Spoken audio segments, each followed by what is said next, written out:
Stevens Greenhouse would like to remind you Mother's Day is this Sunday, May 9th. Give Mom the gift that keeps on giving throughout the year. One of our locally planted hanging baskets, or we'll have the traditional flower arrangements for you to choose from. We'd like to remind you our greenhouses are fully stocked with flowers and vegetables for all your planting needs.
Stevens Greenhouse would like to remind you Mother's Day is this Sunday, May 9th. Give Mom the gift that keeps on giving throughout the year. One of our locally planted hanging baskets, or we'll have the traditional flower arrangements for you to choose from. We'd like to remind you our greenhouses are fully stocked with flowers and vegetables for all your planting needs.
Stevens Greenhouse would like to remind you Mother's Day is this Sunday, May 9th.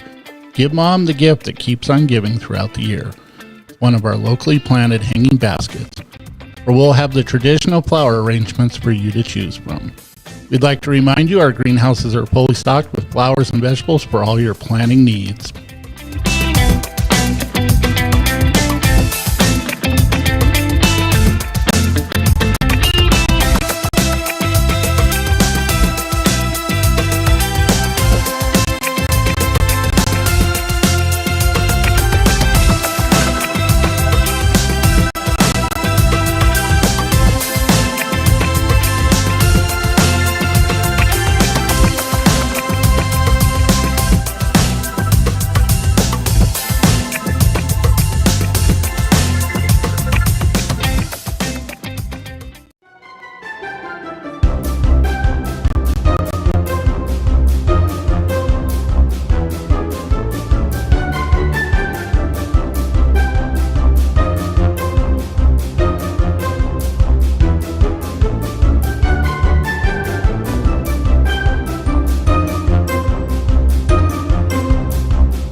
for the fiscal year 2021, or 2020 and 2021.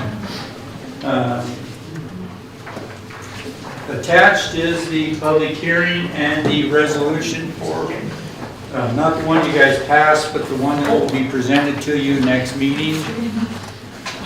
In that, it's the same as last time, except I did some adjustments for the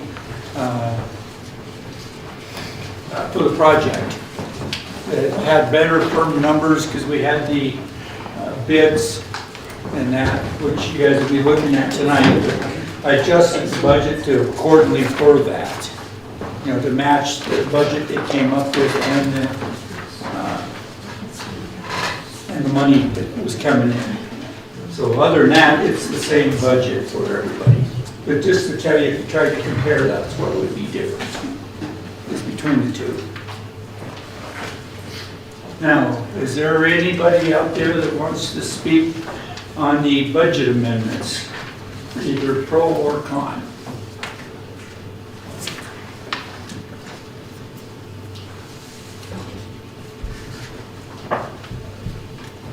Okay, we'll wait for a little bit.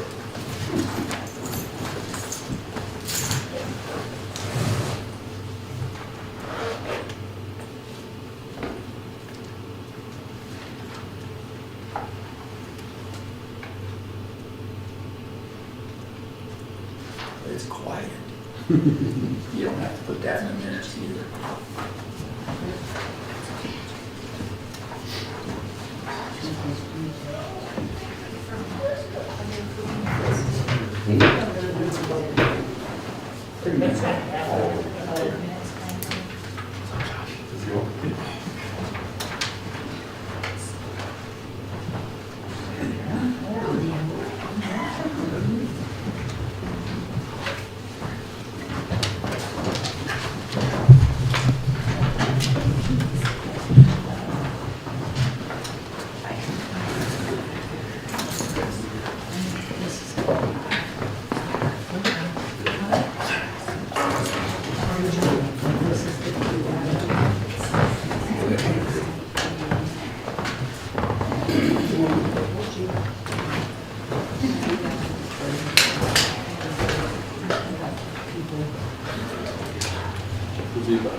What we're on is the public hearing for the budget amendments for the fiscal year 2020 to 2021. Does anybody have anything to say about that, either pro or con? Did you just feel free to get up to the microphone? We'll just wait a little longer.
Okay, I'll ask for public comment on the budget amendments for fiscal year 2020 to 2021. If anybody wants to speak, now would be the time.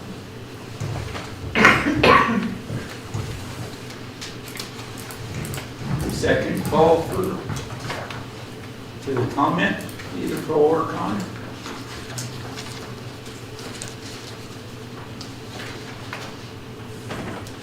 Third and last call for any comment on the budget amendments, either pro or con. Okay, call for public hearing to close. Right at 7 o'clock, we'll start the public meeting.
Stevens Greenhouse would like to remind you Mother's Day is this Sunday, May 9th.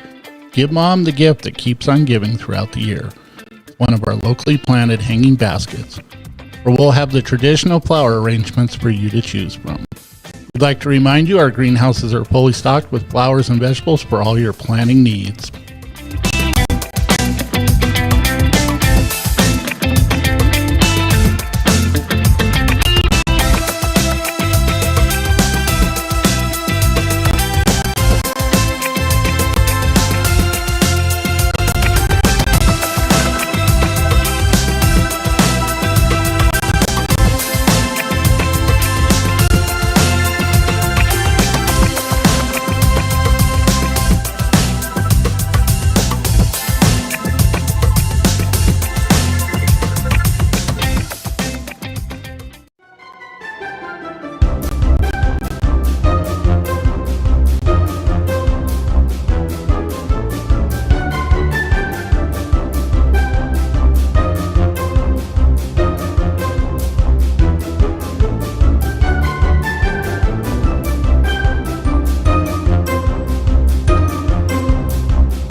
Stevens Greenhouse would like to remind you Mother's Day is this Sunday, May 9th. Give Mom the gift that keeps on giving throughout the year. One of our locally planted hanging baskets, or we'll have the traditional flower arrangements for you to choose from. We'd like to remind you our greenhouses are fully stocked with flowers and vegetables for all your planting needs.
Stevens Greenhouse would like to remind you Mother's Day is this Sunday, May 9th. Give Mom the gift that keeps on giving throughout the year.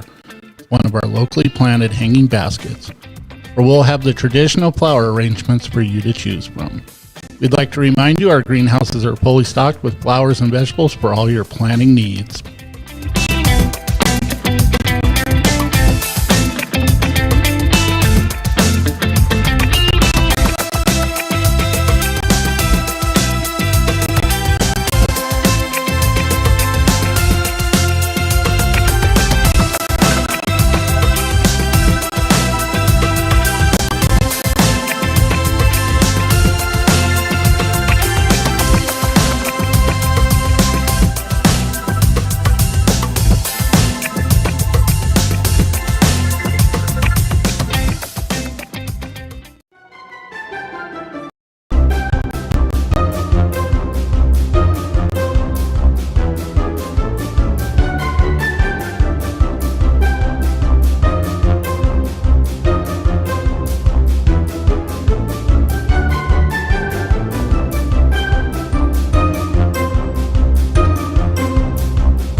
Stevens Greenhouse would like to remind you Mother's Day is this Sunday, May 9th.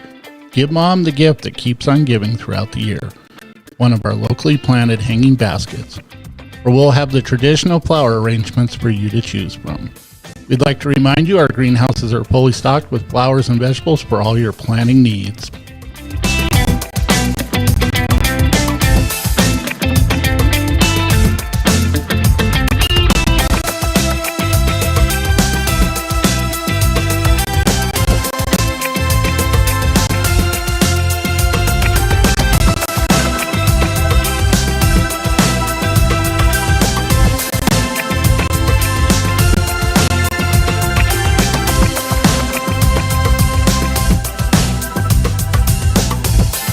Underneath for Stacy in the middle.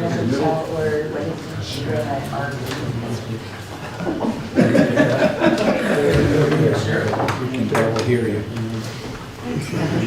In stereo. Okay, I'll start the regular meeting of the City Council at 7 o'clock on May 5th, 2021 to order. Bob, read us in a pledge, please. I pledge allegiance to the flag and to the republic for which it stands, one nation, under God, indivisible, with liberty and justice for all.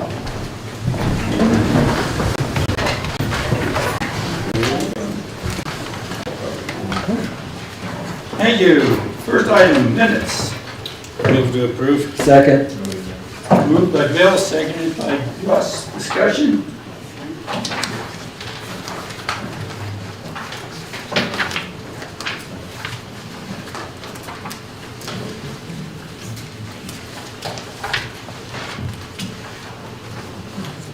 Hearing none, call for the question.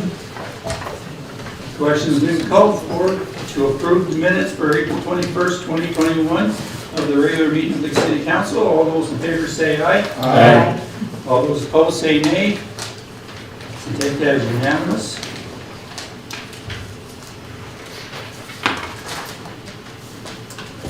Next item, petitions, communications. First item is a memo that I sent out to the Board of Regents, Governor, yada yada. You've had the thing. How that was found, Mr. Warner, past mayor, was going through, looking in the agendas of the Board of Regents, and he noticed something that had vigilante on it, so he opened it up and looked, and it was them selling that property, or preparing to sell. We decided it best to be writing to them. We got on to the Board of Regents meeting, which was when we found out, just a couple days away from when we found out. So we went and got on there, and they weren't really very receptive. You know, and so that's when we wrote the memo here, or started writing it. I'm not a fast writer. So I went and dug through a bunch of the records and all that, and put what we can to show what we know. So, and my only reason is doing that is I'm trying to protect the taxpayers throughout on the property should not be going away. They were wanting to sell it for $1.43 million. City of Dillon sold it to them for $1 to the college. They want to turn around and sell it for $1.43 million to give it to make residential. Get rid of it as a park and make it residential, which we're saying you're not allowed to do that. They got that park. It was given to them to keep it as a park or a football stadium, whatever. So, but I wouldn't have a problem. I don't know if you guys do. And this is, you know, if you want, just tell me, we can put it on the agenda. But I told them I didn't have a problem if they sold it to the high school, so they can still use it as a football field, but not for $1.43 million. They should be selling it to them for about $1. So we'll see how that goes. I'll keep trying to watch and see. But that's what that's about. There's 2 sets of minutes in here from the ad hoc. We don't need a vote, because it's just there to read, to keep everybody informed on what they're doing. I'd like to make a quick statement, though. We are going to be selling tickets for our duck race. We are selling tickets. We are selling tickets for our duck race. I hope to see all of our council people in line to pick at least, 3 up, if not 25. Wow. Okay. Okay, thank you. Okay, I had a request that this lady wants to speak. If you just get up to the microphone and this is public comment, we're moving it forward for just for right now.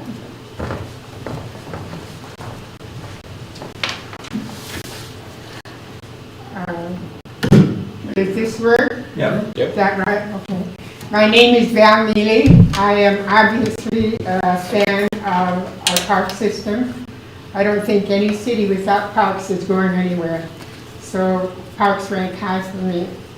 I'm bringing my concerns for J.C. Park over here.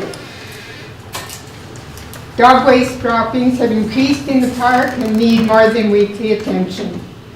I have been angered by this violation and disrespect, but the anger hurt me physically, so I've resolved to do this as my act of caring, regardless of the lack of appreciation by thoughtless dog walkers. The following is my list of ideas and suggestions only. Clustering of the new picnic tables on the east side of the park has increased the mess all along the fence line. People sit at the tables, their dogs are loose to wander, and the expensive new side is already showing signs of abuse of dog poop. Overflowing trash container, carelessly stuffed by picnickers and carefully unstuffed by the creative ravens that love our park, has really upped the need for daily emptying. Perhaps the trash container at the opening of the play park could be moved forward, closer to the tables on the south side. Help from the city and law enforcement might be useful, and I have 3 suggestions. Printed handouts, even taped in plastic to tables, or something posted on the east fence, cautioning dog owners of city ordinances and possible fines for carelessness. And I'm referencing these ordinances in this paper. Official law backup may have authority that my letters to the editor and notes in the papers and water bills that are currently being offered may up the impact. It's easier to pick up throwaway flyers than it is dog poop. Number 2, ordinances without consequences are ineffectual. So I suggest the park be on the driving route of surveillance by officers when not interfering with official calls. I know the police are busy, but they're also driving the city. It might be just, I'm trying to create awareness, my friends. Photos of offenders might occasionally, this way, be picked up and result in either warnings or fines. And there are fines attached to dog waste in public, up to $250. This should be printed in the Tribune as the law enforcement worker card is Dillon. Number 3, 3D prints very nice plastic signs that could be posted on the fences or on the doggy bag post with wordings like dogs on leash only, failure to clean up the dogs can carry a fine, that sort of thing. They only cost $15. I don't think it's going to break anybody's bank. Here's another suggestion, but it's a serious request. Before the park was built, I pressured District 10 School District to put doggy bag posts on that park before anything was ever happening over there. It was when I started cleaning up poop that nobody is going to want to walk in. Believe me. They did that. They put up the 2 posts. Didn't break their budget, obviously. But it would be very important to have a 3rd post over in the southwest corner of the park near the picnic tables and the trash container, because a lot of visitors to the park will park right there and use that picnic table area. So that's only going to increase as the summer goes on. It would be nice if we talked about earlier with Friends of the Park of putting video cameras on light posts. Concerning the idea of fencing, I'd like to have people think out of the box a little bit. A high fence around the park is going to make it look like a prison, and nobody wants that. How about a low fence with like a post in the ground and a piece of chain, and a post in the ground and a piece of chain? On 3 sides of our park, there are beautiful antique wire fences that just delineate people's yards. A fence like that can make the place look more like a garden. It would have to be funded by grant. And it might present the park more as a haven and not a pet-friendly area. Here's one I like. When events are advertised at J.C. Park, I'd like to see the poster contain wording to the effect, please leave your beloved dogs at home. Thoughtless dog walkers have created a health and safety issue for our children, adults, and guests. Thank you for your help and understanding.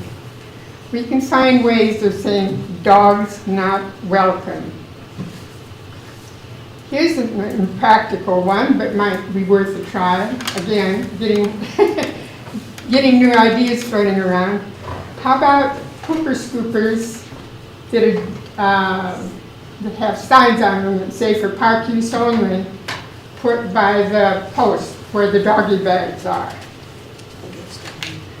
Friends of the Park organization have a big investment and need to be included in all considerations of protecting the area. The Dillon Tribune has been very helpful to me in publicity and pictures, and I think that could be another area of engagement. I think it's awareness. Some people are simply clueless about this. And I've dealt with people out in public who are, oh my gosh, I didn't know. And other people I could say, maybe you'd like to start carrying plastic in your pocket when you're out with your big dog like that. I have been able to talk to several people, and if not to scold, but to encourage an understanding of what this does in a city. A poster contest for children. The Tribune might engage in something like that. I'd like to see the kids involved. After all, who wants barefoot children stomping around in dog poop? A friend sent me an idea, maybe a scout troop could be involved as a project. Maybe it could be an Eagle Scout troop, an Eagle Scout project. It could be a community service assignment by a judge for a youthful offender. I think it's important that there's good communication with the park maintenance leader. I think that's Nick, because it looks like there's a job being advertised. And I'd like to see one of the 2 barrels next to the door to the splash pad moved over on the east side, because that thing is just overflowing. I can go over there every day and I'm pushing that stuff in while the pros are pulling that stuff out. And I just had a very nice thing happen. Lovely Diane Armstrong, who just left these hallowed halls, has said, hey, I can help you with that now. We will be in touch. And I'm going to turn this in and leave my copy. I commend the council for the work you do for the city. I commend everyone who comes to exercise their citizenship in this city. I think this is a very, very important thing that's going on. So Mary Jo, can I just hand this in and I'm going to go home? Because I wouldn't hear a word anybody said.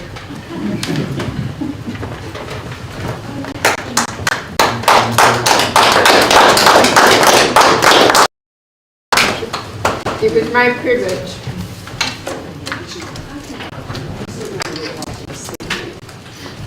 Lay down and please empty some of the garbages. Clear that hole. Until we can get a replacement in the park. I don't have another copy. Call me at 6830039. I'll make you a copy and you come back and get it. Thank Okay, you. next item. Thank you all. It's up to you guys to appoint Ward 4 City Council person. Who on the list is Wayne Spicer and John McGinley. I put their sheets they handed in there, so. And I believe they're both here tonight. Here's Elaine, there's John in the back, kind of hiding. So, Mr. Mayor, is it possible for the candidates to get up and tell us a little bit about themselves and why they would like to serve? Sure. You want to do first? Or you Oh, want my to- goodness.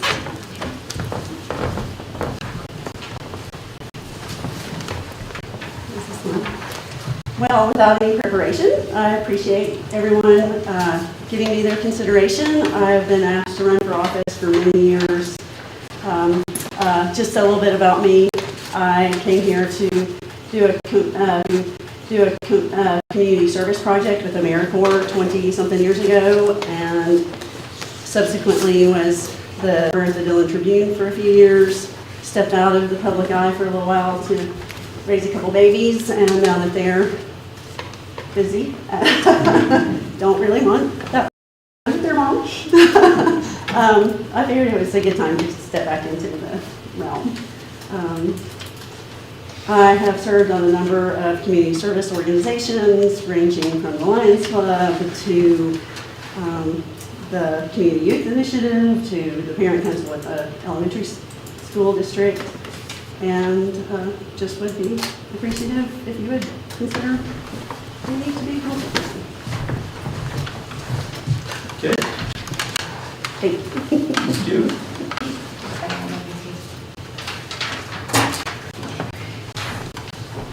Begin.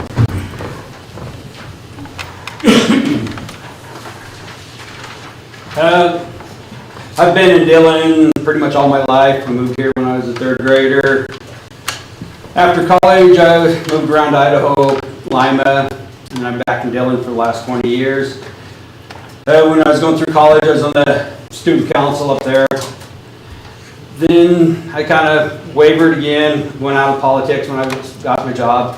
When I went into Lima, they conned me into being on the city council when they had the water, was putting the water line in. And I fought the battles for about 6 or 7 years up there. That's when we moved to town. The kids wanted to go to high school in Dillon, so we moved back to Dillon. ever since I've been in Dillon, every time the positions came up, I've been asked to do it because most people knew I was on the council in Lima. And I knew the headache, the frustrations of it. No, I want to live my peaceful life. And this finally, came to the time I should throw my hat back in the ring and see what I can do. Because when I graduated from high school, I went out to Portland one year to work. Out there on the bays, I picked up sailing, went out there, an old guy told me, well, if you go out on the bay on the water and your boat springs a leak, you have three choices. You can sit there and do nothing and see what happens. You can complain what things I should have done, or you can pick up a bucket up and start bailing and get back to shore and reassess your situations. So it's kind of my time to start bailing and see what happens. So, thank you. Thank you. Does anybody have any questions for either one of them?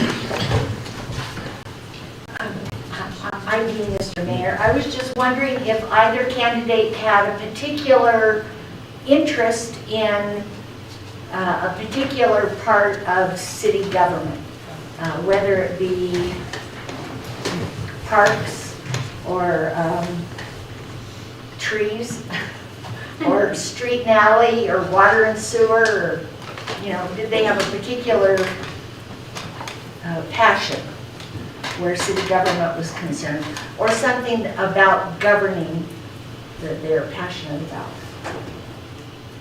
Either one of you have a...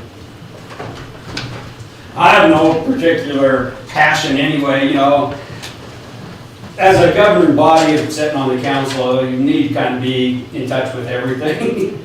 Whether you're on a committee, but everyone has, out in the public will talk to someone, hey, I have this concern, and they don't want to come to the council meeting.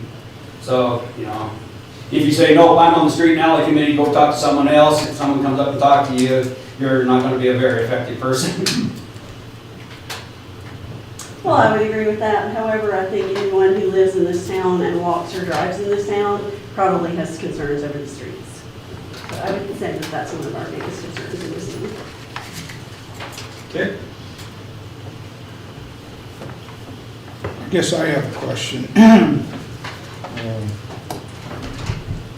You wrote in here that you were willing to fill the vacant seat through the end of the year. Obviously, we want somebody that's willing to probably run again, and that, but it doesn't state that. Well, the jurisdiction of the council is to appoint someone through the end of the year. Right. But what I'm asking is, what are your future plans? Do you plan to run or not run? I suppose in my case, it would depend on how it goes. I mean, if my friends and neighbors in Ward 4 think I'm doing a good job, then I'd be more than happy to run for the position. Thank you.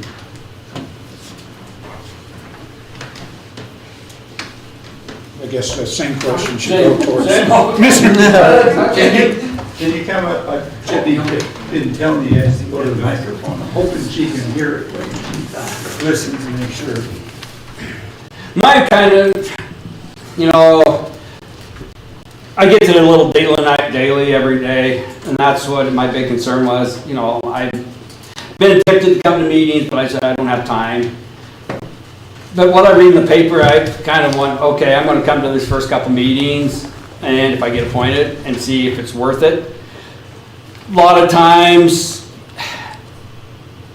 I probably won't want to run for city council, put it at that point. If I decide to run, I heard Mike's going to retire, I'll be running for mayor. So I won't run for city council again, period.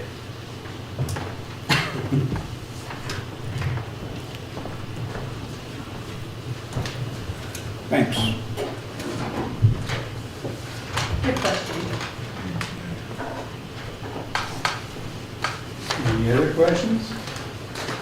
Yeah, I've got one here too. Number of our committees, will be serving on not just the council twice a month, but there's also committees where a lot of those meetings are in the afternoons. How does that fit in with your work schedules? Maybe get up, whoever I'm self-employed, so I make my own schedule. As long as I know well enough in advance that I don't have to disappoint anyone who's expecting a wonderful massage that day, then I can have my schedule open for whatever my duties are.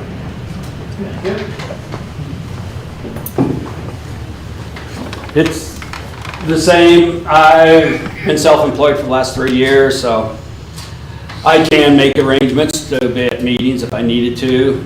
I think a lot of meetings should be held a little bit later for the public that works to come to these meetings also. So that's one of my biggest gripes. I see these white papers, things I want to go to, and I see it's at 2 o'clock.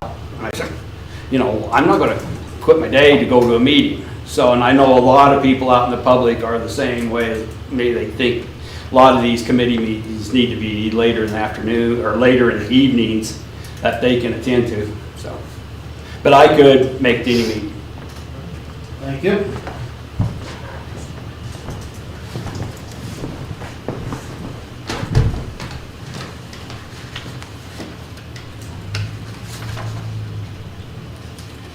Any others? How do you guys want to run? You nominate, or do you want to just vote? Mr. Mayor, let's just vote. Since it's just 2 of them, there's... Is that how you guys want it? All right, that's fine. Sure. So we have a coin flip who we ask for first. I don't have a coin, otherwise I'll flip. The coin's out. What's a coin? Nobody uses plastic anymore, don't they? Quick, somebody flip their credit card. Or would you rather have a motion, or would you have? Whose heads?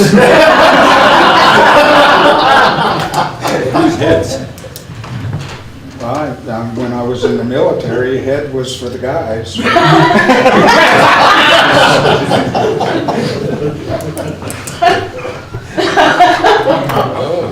You flip it, and listen, before you flip, either one of you want to be heads?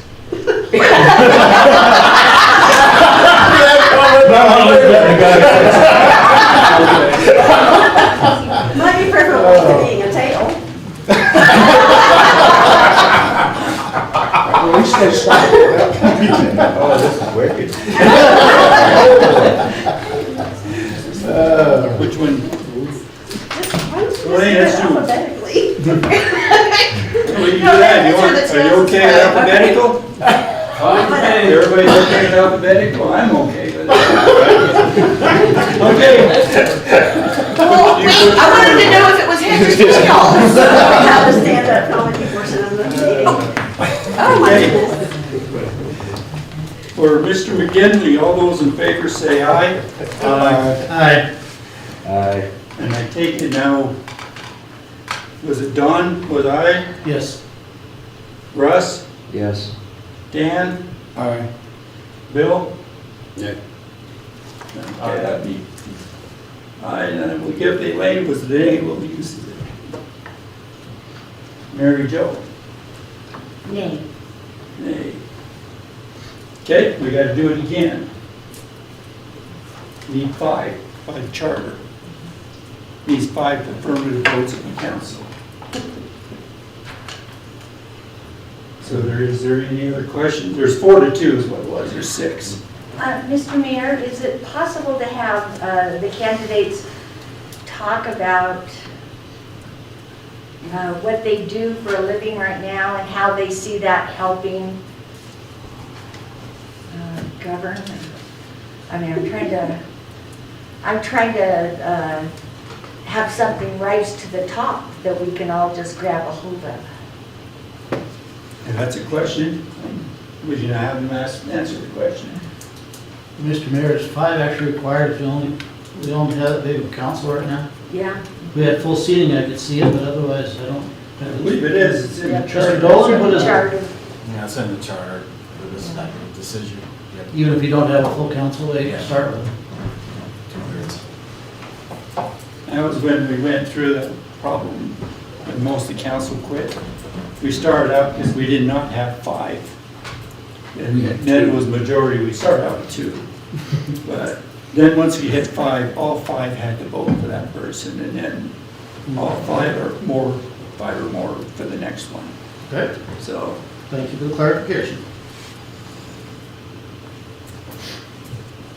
you want to have that question asked?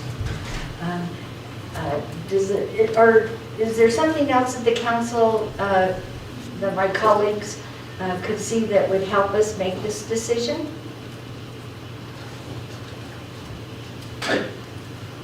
This is really your guys's. I don't appoint. I just sort of try to run the meeting. Well, I guess I'm going to just throw this in. I think that we are not the most popular group in town. We tend to cycle through a lot of people. So what I guess I was hoping I was looking for was somebody who is willing to serve on the council and would dedicate themselves to at least serving 1 term, if not 2 terms. Because the learning curve is this, it's not this, it's this. And there's a whole bunch of things that you have to be aware of. And so it just takes a long time, and you just have to be dedicated to it. And no matter how things come out, rarely do they come out in the way you want them. But you just keep doing it, you keep doing it. And then you learn how to get things done and how to work with these guys. And they're all really nice guys. But that's what I'm looking for. And I'm not sure what the rest of the council is looking for, but that's what I'm looking for. Well, I guess for me, I will say the reason I'm voting for Mr. Dillon is I like the idea he's been on this council of Weimar, so he has a general idea of what needs to be done and rules and procedures. And a lot of times we get people who's never had any of that experience and never come to a council meeting to even really have an idea of what's going on. And I like the idea that Mr. McGinley's been on the council. He knows how to get things done. He knows what's required. He knows, there's a lot of things that people come on the council and they have these grand ideas. We can do this, we can do that, we can do this. In actuality, you can't do most of that stuff because the laws say you can't do it. And the reason I'm voting for Mr. McGinley is because I feel he has the experience to know what you can and can't do, and it just gets things done a lot faster when you can not have to educate what you can and can't do legally speaking. Is this term up this year? Would it be up, so it'll be elected? Yes, this is up for election. Both Ward 4s are up for election this year. Mary Jo's is a 4-year, and this one that we're appointing right now is a 2-year.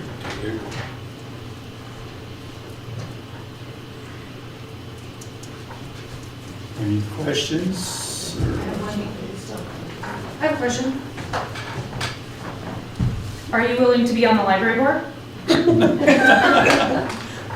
Yeah, I haven't stepped foot inside a library since college days, but yeah. Are you willing to be on the library board? Yeah, I've actually considered that for some time, so. Because if it's not one of them, it's one of you. Or. Well, we have to get there first, right? Yeah, I'll be a month away. Just for the record, they both said they would be. Yeah. Or they'd consider it, at least. What do you guys want to do? Any more questions? Or statements, whatever? Or do you want to just go right to another vote? Okay.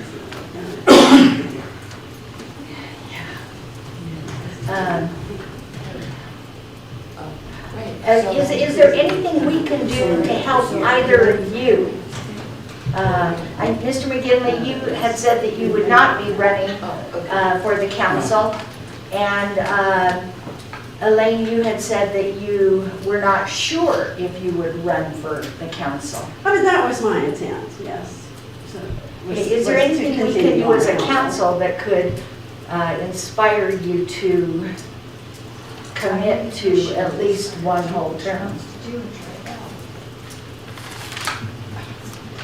Well, like I said, my thought would be to continue. It's a matter of what the voters think, of course, but Oh, so you would run, and if elected, you would serve? Okay, I'm sorry, I didn't understand that. You I know. think I answered it from the perspective of I have little control over that as far as continuing. You know, the appointment is for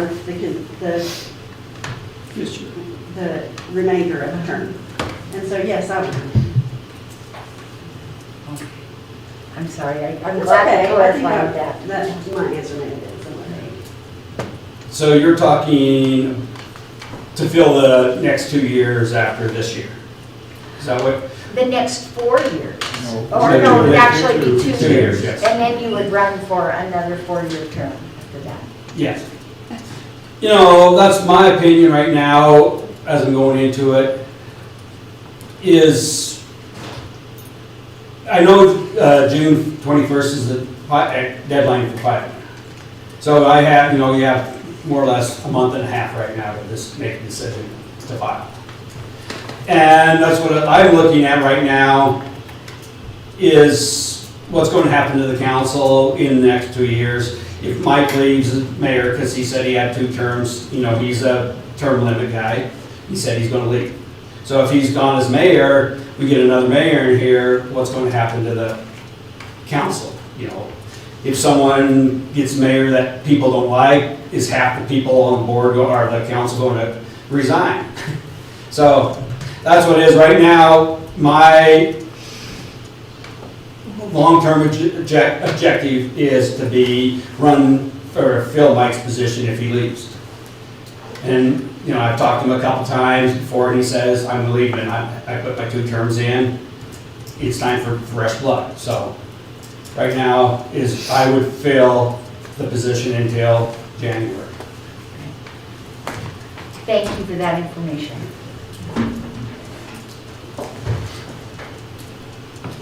Any other questions? Take your vote. Okay, we'll vote again. This time we'll do opposite direction. There you go. All those in favor of Ms. Spicer, say aye. Aye. All those for Mr. McGinley, I'm taking it, that was all nay. The rest, there's only one aye, right? That was Mary Jo that I heard. Is there any other ayes? Okay, so I take that as 5. So on here, we got 5 council voting. Mr. McGinley got voted in.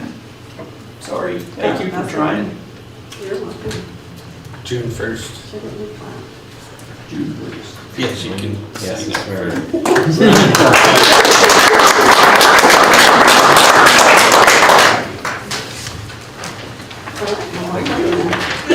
Swear you in. Well, that's because I do that, because I'm not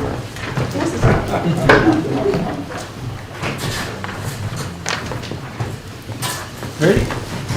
I do solemnly swear I do solemnly swear that I will protect, I will support and protect, I will support and protect and defend the Constitution of the United States and defend the Constitution of the United States and the Constitution of the State of Montana, and the Constitution of the State of Montana, and that I will discharge the duties and I will discharge the duties of my office with fidelity. with my office with fidelity. So help me God. So help me God. Congratulations.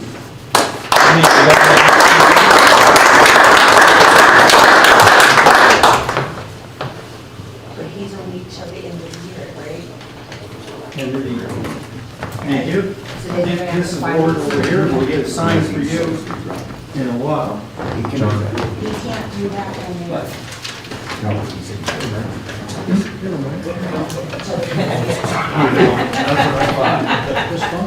All right. Back to the nightmare.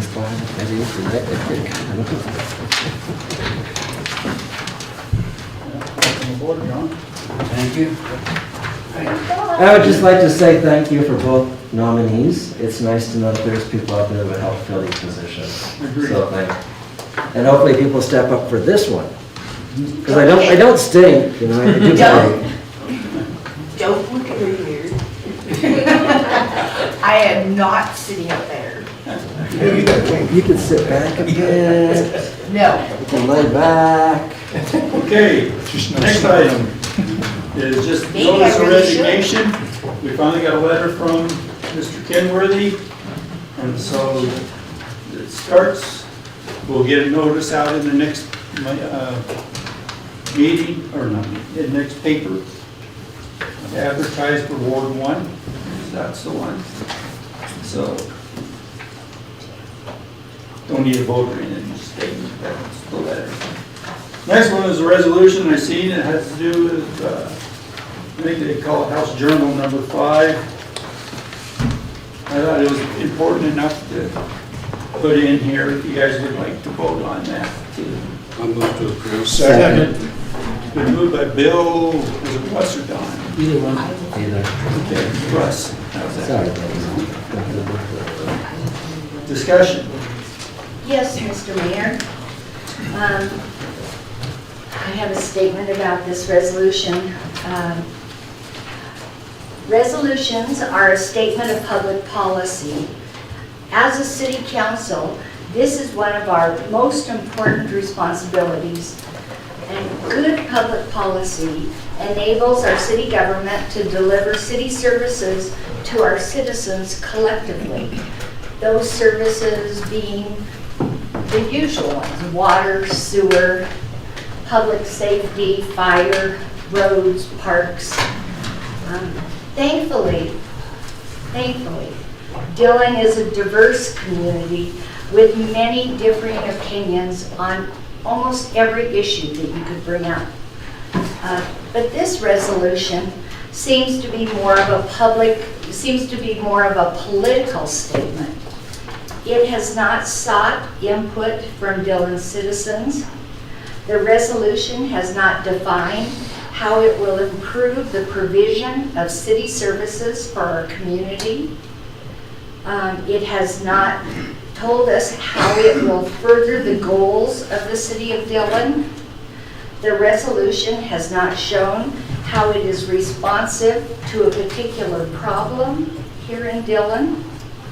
And this resolution clearly and explicitly says that the city of Dillon will break any law contrary to HJ 5, which in reality is a taxation resolution.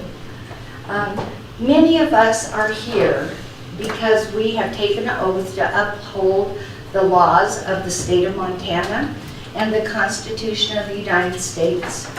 This resolution tries to usurp the authority of the Montana legislature and the United States Congress to enact laws. Probably everyone in this room believes that citizens have a right to bear arms. But this resolution, as it's presented, is confusing, is rambling, and it needs to be studied and refined by a citizens group and then brought back to the council for approval. Thank you. Thank you.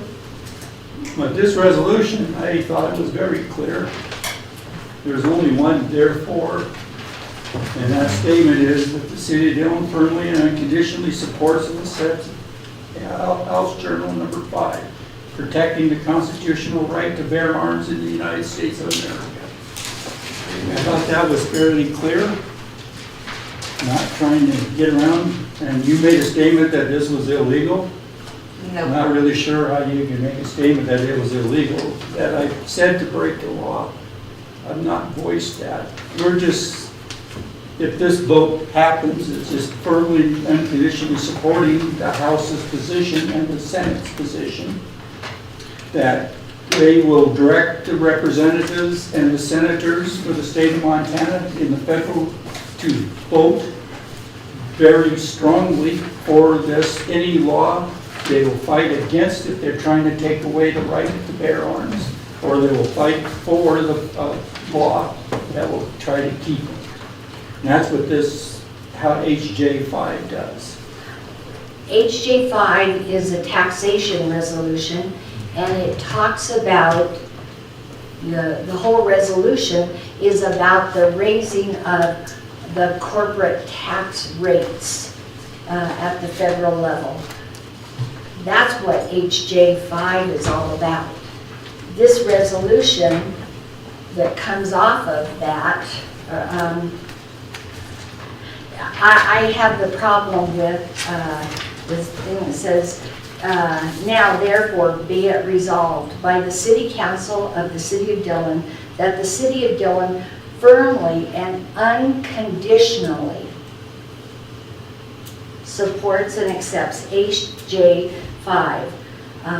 If HJ5 talks about not allowing anybody to raise the corporate rates, the corporate tax rates at the federal level. So if our Congress decides to raise those corporate tax rates, that has nothing to do with whether we can bear arms. That's what HJ5 is all about. HJ5 is about, it says in HJ5, and when I put I it read there, it whereas today. I I read put the quotes, it says that through the vote of the duly elected state senators and representatives, they declare that the taxation of privately held guns is unconstitutional and does not have the power of law, and is therefore unenforceable. And that's saying that they believe that you cannot tax a right, period. If you read HJ5, what it says is that if you raise the corporate tax rates on a business, say a gun manufacturer, and you raise the corporate rates, you're going to raise every corporation. So people who build cars, people who build computers, people who build guns, all of their corporate rates are going to go up. And then it makes the jump from there that says you are then raising the cost of guns. And so therefore, by raising the cost of guns, you are denying people the right to own guns. There's a whole bunch of leaps in here from a taxation resolution that then in the end spins out that says we're going to protect our right to bear arms. I don't think that's what this does. I mean, I don't mind having a resolution that allows us to protect that right, but this resolution doesn't do it. This resolution, I mean, I went back and I looked at, all of us have been to the Montana League of Cities Municipal Institute, and we've talked about what is good governance and what is good public policy. And I went back and found in our classes from Dan Clark, he listed the 5 principles of good public policy. And that's what this is public policy. So the 5 principles that you have to include in here is good public policy seeks participation by everyone, even those who rarely have a voice. It's consensus-oriented, collaborative, and through synergy evolves into a better policy. It has direction. It is tied to our strategic vision of ourself, such as our CIP or our growth policy. It is responsive to a particular problem or issue, and it involves all stakeholders. Policies are most effective and efficient when the public is involved in the decision-making process. Good policy includes provisions for accountability and is absolutely transparent. So it comes out of a body who's working towards a policy, such as the finance committee. The finance committee works and works and works and then finally decides we're going to buy a piece of equipment. And they have, that isn't a thing that just happens overnight. You work on it, and you work on it, and you work on it, and you get lots of different bids, and then you finally come forth to the council with a resolution to buy a piece of equipment to solve a particular problem. You've involved all kinds of people in your decision-making process, and somebody is accountable. And the last thing, the fifth principle of good public policy is that it is fair and that it obeys the law. And I'm worried about the two words in here that say that the city of Dillon firmly and unconditionally, so no matter what kinds of laws our state government makes or our federal government makes, we are going to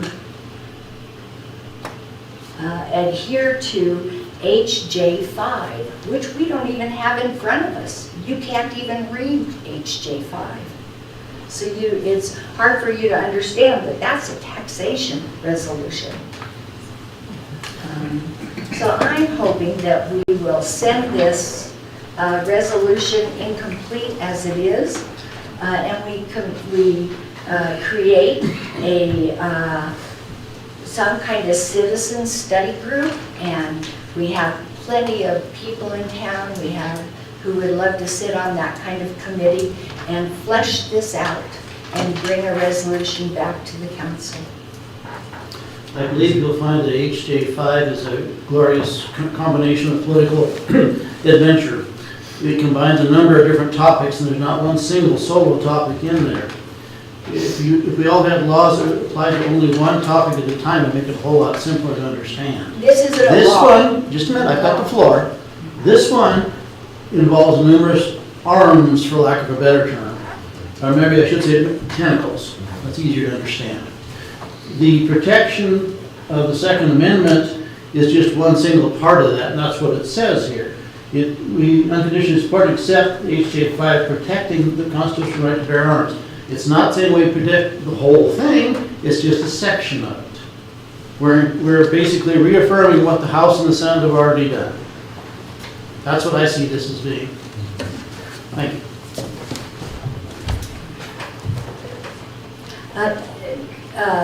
Don, have you had a chance to read HJ5? I have not. I did, and that's not what it says. It says that we are going to. Once again, this is just a portion of it, not the whole thing. Right, but we are going to firmly and unconditionally support the idea that you cannot raise the federal corporate tax rate. No, Which that's has not the nothing- part. That's not the part, Mary Jo. You're missing that. That's not the part that we're addressing here. I read HJ5. Yes, but we're only endorsing a part of HJ5, not the HJ5 in totality. I suggest that the council read HJ5. That's probably not a bad idea. Once again, we're only supporting a part of it. I'd read it before I would. We got two options here.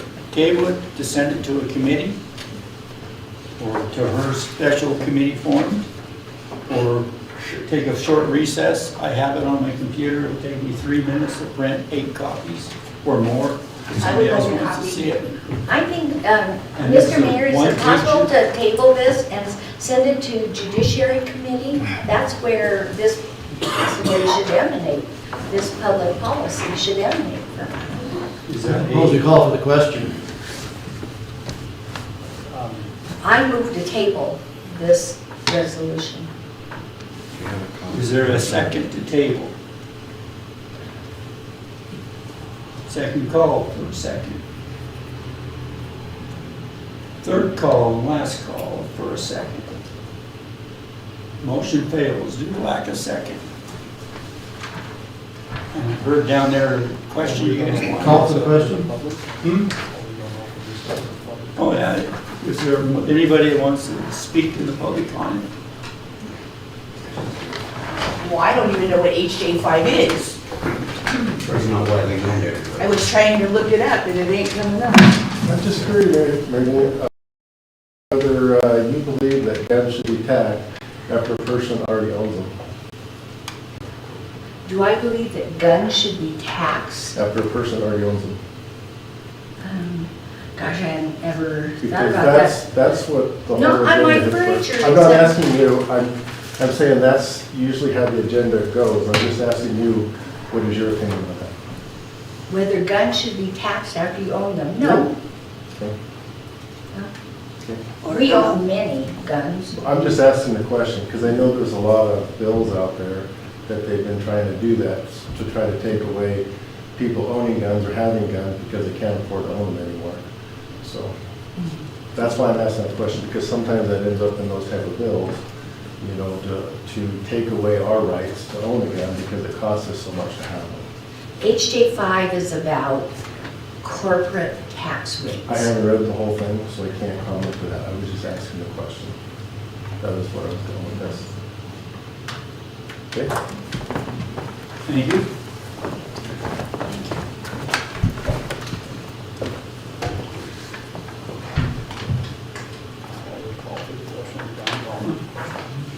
Question's been called for to approve the resolution of the City Council of the City of Dillon accepting and supporting the joint resolution of the State of Montana Senate and House of Representatives on the constitutional right to bear arms. All those in favor say aye. Aye. All those opposed say nay. Nay.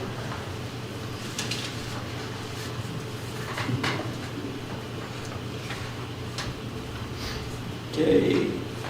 I'll speed it up. I only heard one nay, is that correct? Yes. Yep. I'm looking at everybody on, okay, there's one nay and there's 6. No, 6. That's not here, yeah. So, resolution passes. Thank you. Next one, okay, is the resolution for Dow, or not really a resolution, it's a bid, accepting the bid. Now, if you read through that, it's all started now. This is the bid for doing the water line crossing in the streets. Not Idaho Street, but putting the water lines down the street part of it. This is that part of it.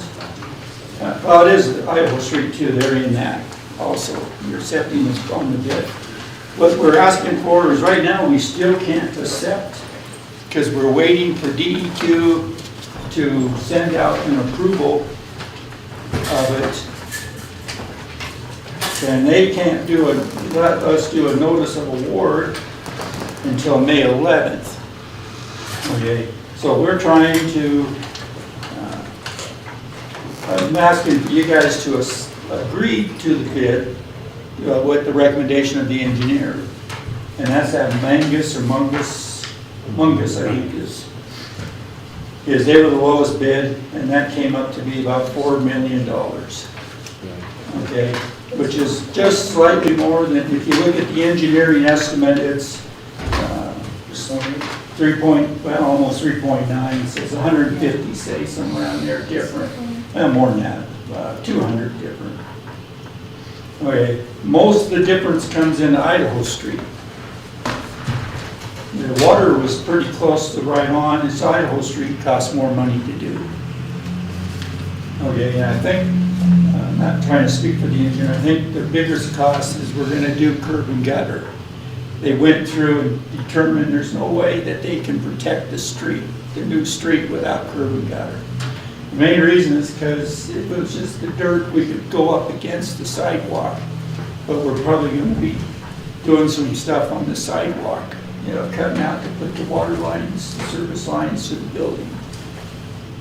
And so we got to replace it back because we can't have water going down underneath and really screwing it all up. So that's a higher cost. That was part of it.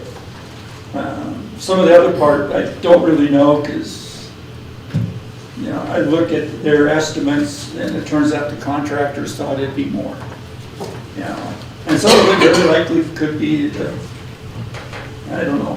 I don't really know. Because I have not been able to, I haven't talked to Mungus. Mr. Mayor, so now, this isn't for the entire project, even though on the last page it indicates that it is? Well, this is to accept the bid for the entire project. Okay. So is Mungus gonna do the entire project? Yes. Oh. Well, they're gonna be prime. I think they're hiring numerous subcontractors. Yeah. I don't know that, I have not talked to them on that. Okay.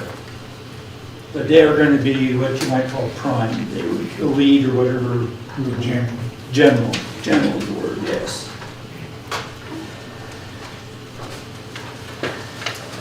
If the price of pipe material comes in way exorbitant, is that going to change the bid, or are we going to have to rebid, or reschedule, or That'll be up to you guys when you do the final.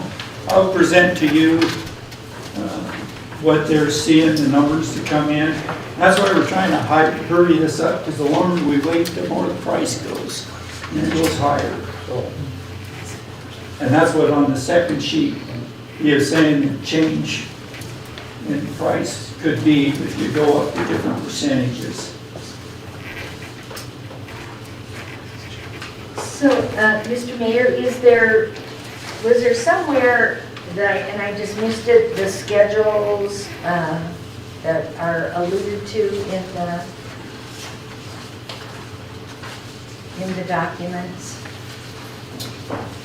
And page 3, notice of award, the Schedule 1, the water transmission line, water service line replacements. Are those copies of what was given out in the water and sewer meeting? Those are the exact copies of those? You talked about what they were, and you can kind of see the description. The actual document that they're calling Schedule 1, bid alternate 1A and that, okay, is, bid document, a thick thing. That wasn't handed out. And that's where the schedule, it lays out explicitly, you're gonna have this much pipe, and you're gonna bend here, and you're gonna go down here, and detail what they're doing. That's what the schedule is, and they go off of that, and they bid on those different parts. And you can see one part is putting the water line across this road, or across the river, not road, river. That's the one, that's the first one, that's Schedule 1. 1A is the water. There's a service line in there to be added on up there, okay. Number 2 is the going down these streets, Idaho Street and Washington Street. That will cost almost as much as going across the river and the drilling. And then lastly is repairing Idaho Street. That's the 3 schedules or 4 schedules. And will the next step be that after a bid, or after a bid is accepted, that a contract will come in and the council sees the contract? Or is this the end of the process for the council? Well, there's more steps in here for the council, but on accepting a bid, I think this is the only step you'll see on the bid. I mean, you can come in and look at it. We have the whole schedule. You can do it if you want. No, what is the next step? Is the next step in the Well, process? also part of it is in here to be done. And if you look, actually, I put it under the water and sewer. If you want to see some more steps, that's notice of approval for the loan. You guys have to approve 2 loans. That will be in front of you. Here, you're pretty much accepting the project, but we still got to accept how we're going to pay for it, or get money to pay for it, and how are we going to set up. That's under the water and sewer, part. Because we got to set up increasing water rates, water rates. Guys jump in, but everybody's starting to go. Oh, yeah, 2 resolutions. The 2 resolutions is accepting the bonds. Okay, and that'll be detailed, that'll be coming to you guys. And if you don't accept them, then everything goes away. We would probably be buying some pipe at that point. I mean, right here, when you accept the contract, they're gonna go out and, or accept the bid, you know, they're gonna go out and start purchasing, once that document's signed, the piping, to try to minimize how much it costs us, is what we're really trying to do here. So, and then we also have a public hearing to increase the rates. You'll have a resolution to increase the rates. You gotta send letters out for the rate increase to every ratepayer in the city. And then after all that, the project starts. And the contractors will start going through. The first thing on the list that they're gonna do is Idaho Street and the water line down Idaho Street. We're trying to get that done so that we'll minimize the shutdown of the Idaho Street businesses. You know, and so they would be starting, they'll be crossing down here on Virginia and start going up, you know. But DEQ could still crush the Oh, whole project, period. We got it from them today, on a meeting. We met with DEQ and we met with MDOT and the engineer and us, the city. Todd and Jim popped in for a short time after that.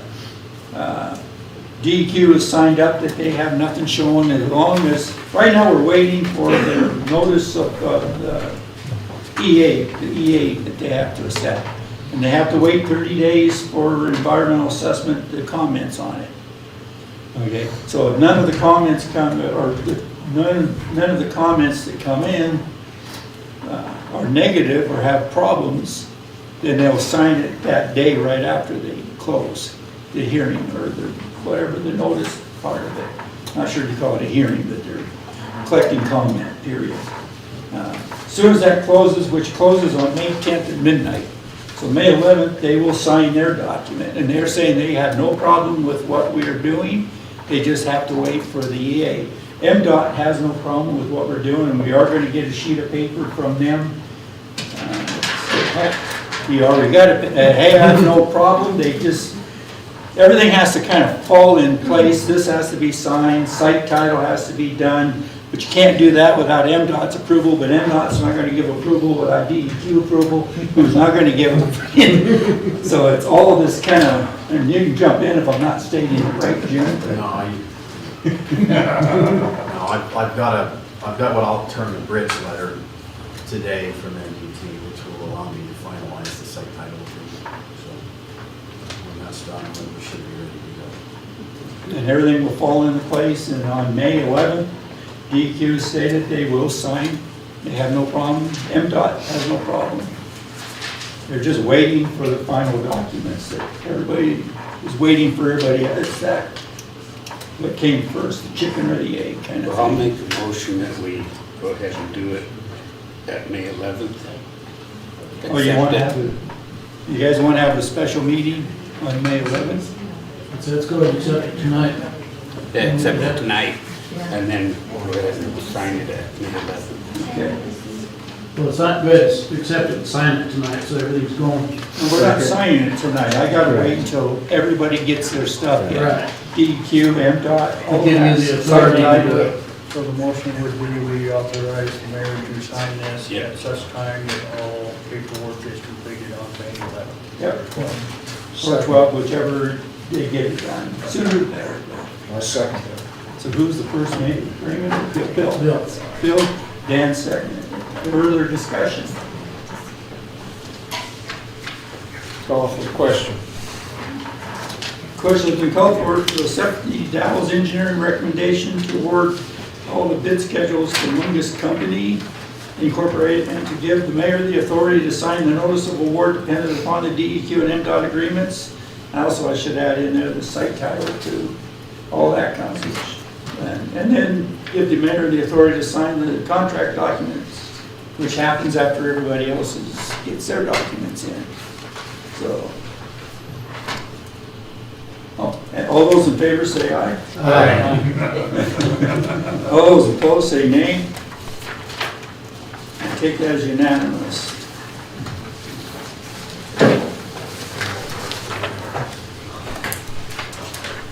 Okay, next item. I didn't have anything handed out. This is mainly me trying to, I've been asked numerous times, quite a few times, that people want me to do something about a certain building in town that has some paintings on the building. Also, some of the people that are telling me they don't like some of the flags that are presented.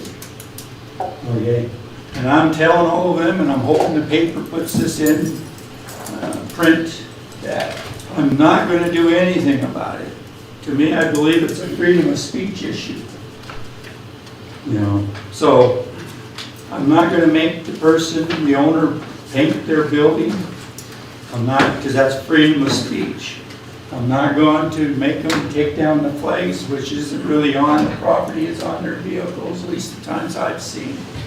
So, and I don't believe we have that power, and I'm not asking the council to try to get involved to do that, because we're then treading on another right, freedom of speech, if we try to make a law to say they can't do these things.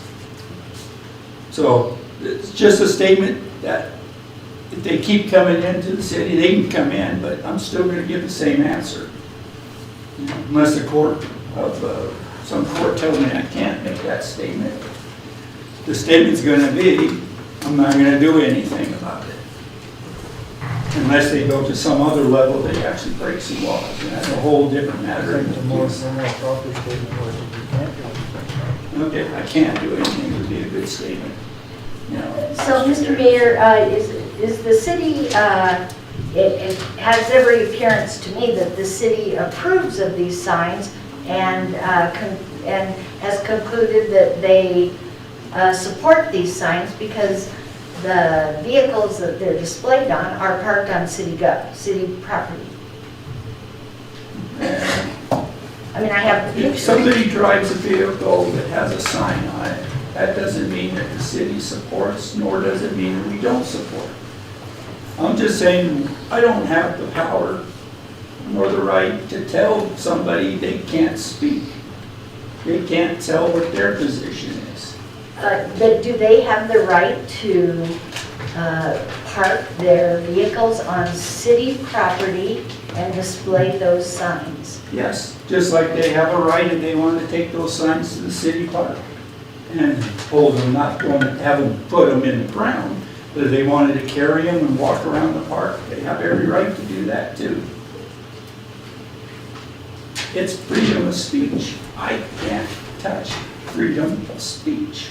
I think that there are public morals and public standards for vulgarity. And I saw those signs, and we had a graduation weekend with all kinds of grandma and grandpas and little children. And to see the F-bomb splayed out there. Oh yes, Dan, I know. It was right there, F-U-C-K, right there on Atlantic Street. And I very politely asked the owner to, could he not display that during graduation weekend when all those grandmas and grandpas and little children would be there celebrating graduations, and was told no, they had a right to display that. I guess I believed that we had some semblance of public morals and some boundaries across which we would not go. But clearly we don't.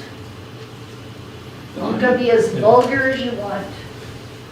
Unfortunately, I agree and disagree at the same time. One thing I'll say is the mayor's position, and his position is his position, my position is what the law states.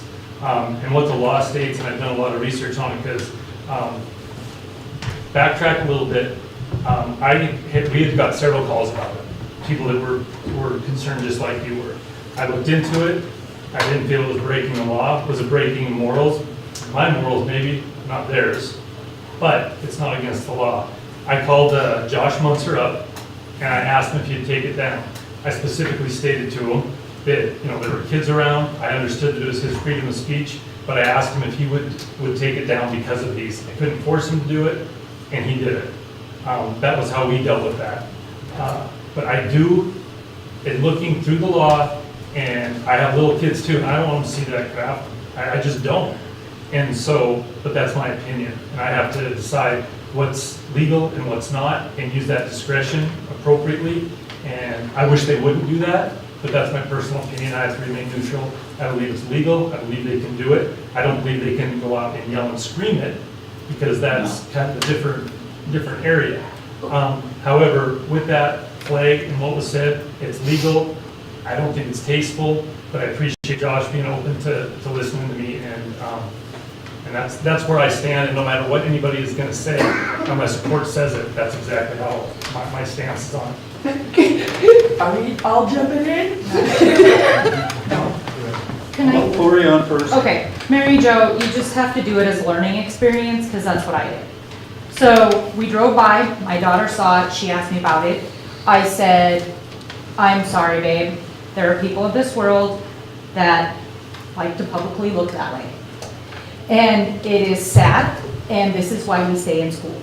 And that's what I told her, because it's important that she knows everything. And that's how I dealt with it, because I don't like it personally, but it's his right. You can't take that away. So, but you could go across the street and say, I am sorry that you have to read this, and just point. I mean, it doesn't represent all of us. It looks like it represents Dillon because it's so displayed, but it doesn't represent all of us. I don't know how to help you understand, to make it feel better, because you just can't, but that's just what it is. Everybody, So tell me how we need, apparently we need to reach out to our school districts and let them know that that is appropriate language. No, I think that my 6-year-old did go to school and use that word and got in trouble. Right, but I don't think we don't do that. But what I'm saying is that I can tell you my kid won't ever say that. She won't ever use that word, because it makes you look stupid. There's other ways that you can express how you feel about something without being vulgar. But that's what you have to teach your children, and the parents have to teach their children that. Schools have to, represent what the parents want, but if you can't go in and tell a parent that they have to teach their kid one way or another. So as you're going along, you just say, well, if that's what they want to look like, then that's what they can look like. There's nothing you can do about it. It's just kind of one of those things. Okay. Thank you. So my name is Kim. Now, I go to Josh and Hank's business. Talk about language. People drive by there and use the same language back, flipping them off, and stand over there and wait around and see how the people in Dillon treat them. Because is it right or wrong? I don't know, but before the president we have now, there was a whole bunch of flags flying that said that F-bomb about Trump. And not one word in this town about that. I never heard you say anything, Mary. I never heard one complaint about the F-bomb Trump. If I had seen it, you would have certainly heard it. Oh, yeah. If I had seen that, you would have heard it. I did, and I said the same thing that I'm telling you guys. It's Okay, equal so you opportunity. did see people with the same Yes, I flag. did. They weren't from here. But I know, but here's the problem is, this is a big problem all of a sudden because, and You might think it is, I don't think it's a big problem. No, think I it's don't dealt think, no, I don't think it's a big problem. But because it's Hank's store or business, it's now a problem, because it was never a problem up until now. Let's address the council or myself, Sorry. okay? Sorry. I'm trying to get into this. I know, okay. But I mean, I'm just saying it was okay for the other flags, but it's not okay for this. This is wrong. And as for the children, yes, I agree. I agree, maybe it shouldn't be flown with those words, but not everything is pretty in life, and we all have to teach our kids right and wrong. Right. I mean, And if I would have seen that and she would have said the same thing, we would have had the same discussion. If that person wants to look stupid, then that's their choice to look stupid. But you just, I mean, it goes both ways. Let's not. Sorry. You're gonna Okay. comment. Sorry. Get up and comment. So, How is she- Hank and Josh are my friends, okay? I support them.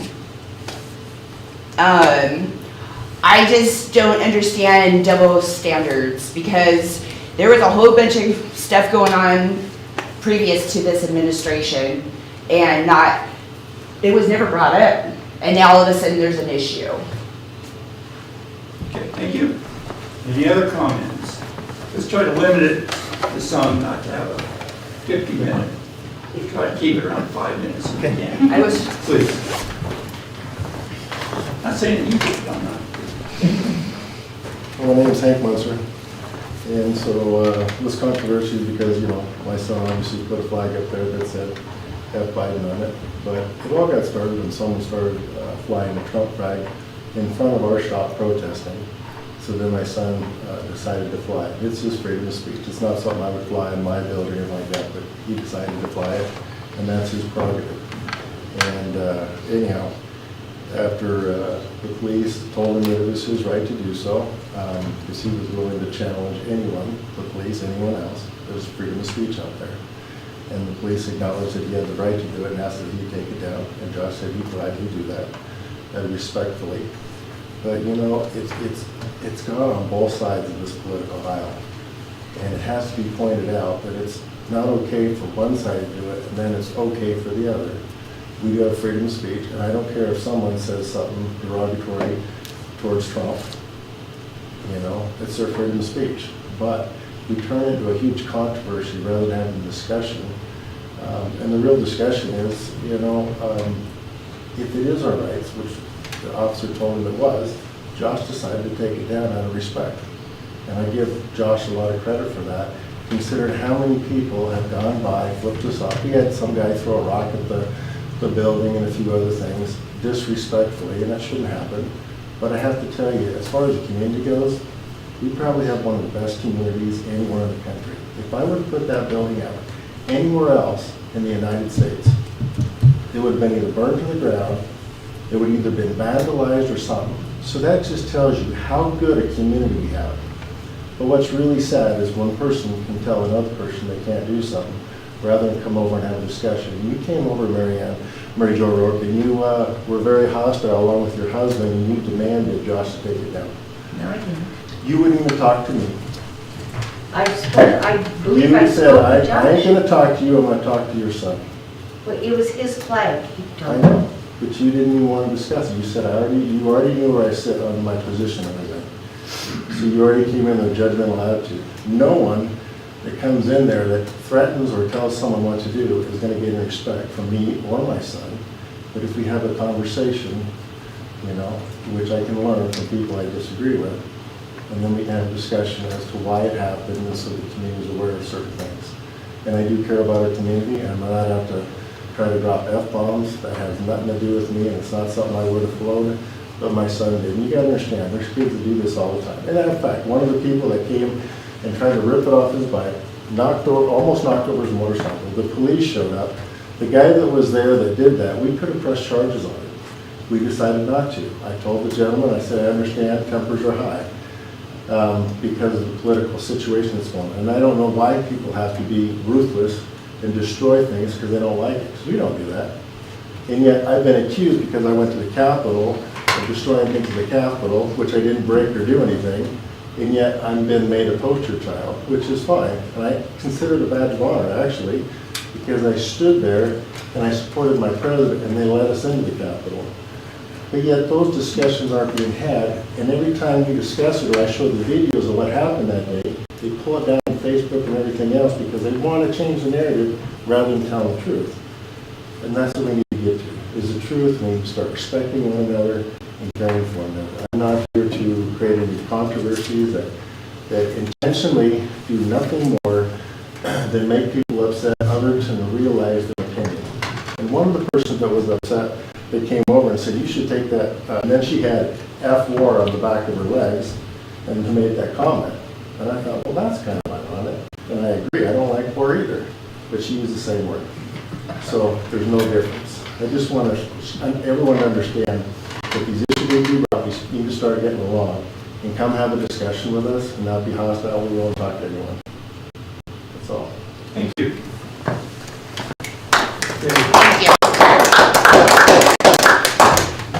Now, we're just gonna move on, okay? So everybody knows the position that I'm doing. And I'm telling the city staff the same, that we're not going to enforce, to do something to it. It's freedom of speech. We live with it. That's what America is. We're not Russia. Mayor Clacken, I think that I want to make it very clear that if there is a sign anywhere that says FUCK blue cheese or shoelaces, I will again fill out a form and say this crosses the line of public morals. I don't think that that word in a public space, especially on graduation weekend with all kinds of grandmas and grandpas and little kids, is appropriate. And once again, the law. I would have a problem with that. However, the law doesn't exist here. This is their freedom. I firmly agree. I've checked it. If it was, maybe there'd be a different story. But just because I don't agree with it doesn't mean that they have to do it, unfortunately. So federation could be different from mine, but it's not, because that's the law. I just want all of our freedoms to be upheld. And it is. Disagreement. So, I just want to chime in real quick and say that content-based regulations in political speech require a compelling state interest on behalf of the government. That's one of the highest burdens of proof there is under our Constitution. I certainly agree that with Mary Jo that such language is distasteful and may very well prevent the sort of dialogue that maybe is intended to happen just by turning people off. But getting the city involved in policing what political speech is to be honored and which is to be dishonored is not something I ever intend to do as a city attorney. And if I was asked to do so, I would decline. And the reason I would decline is that you will get hit with the 1983 lawsuit, the likes of which the taxpayer has never seen. Yep. Okay, we're moving on. Okay. Reports of officers and boards of the city. Thank you for coming. Library board. Matt's not here, so we'll have Lori jump right in if you want. Or we have minutes first. Yeah, you have to approve the minutes. Move to accept. Second.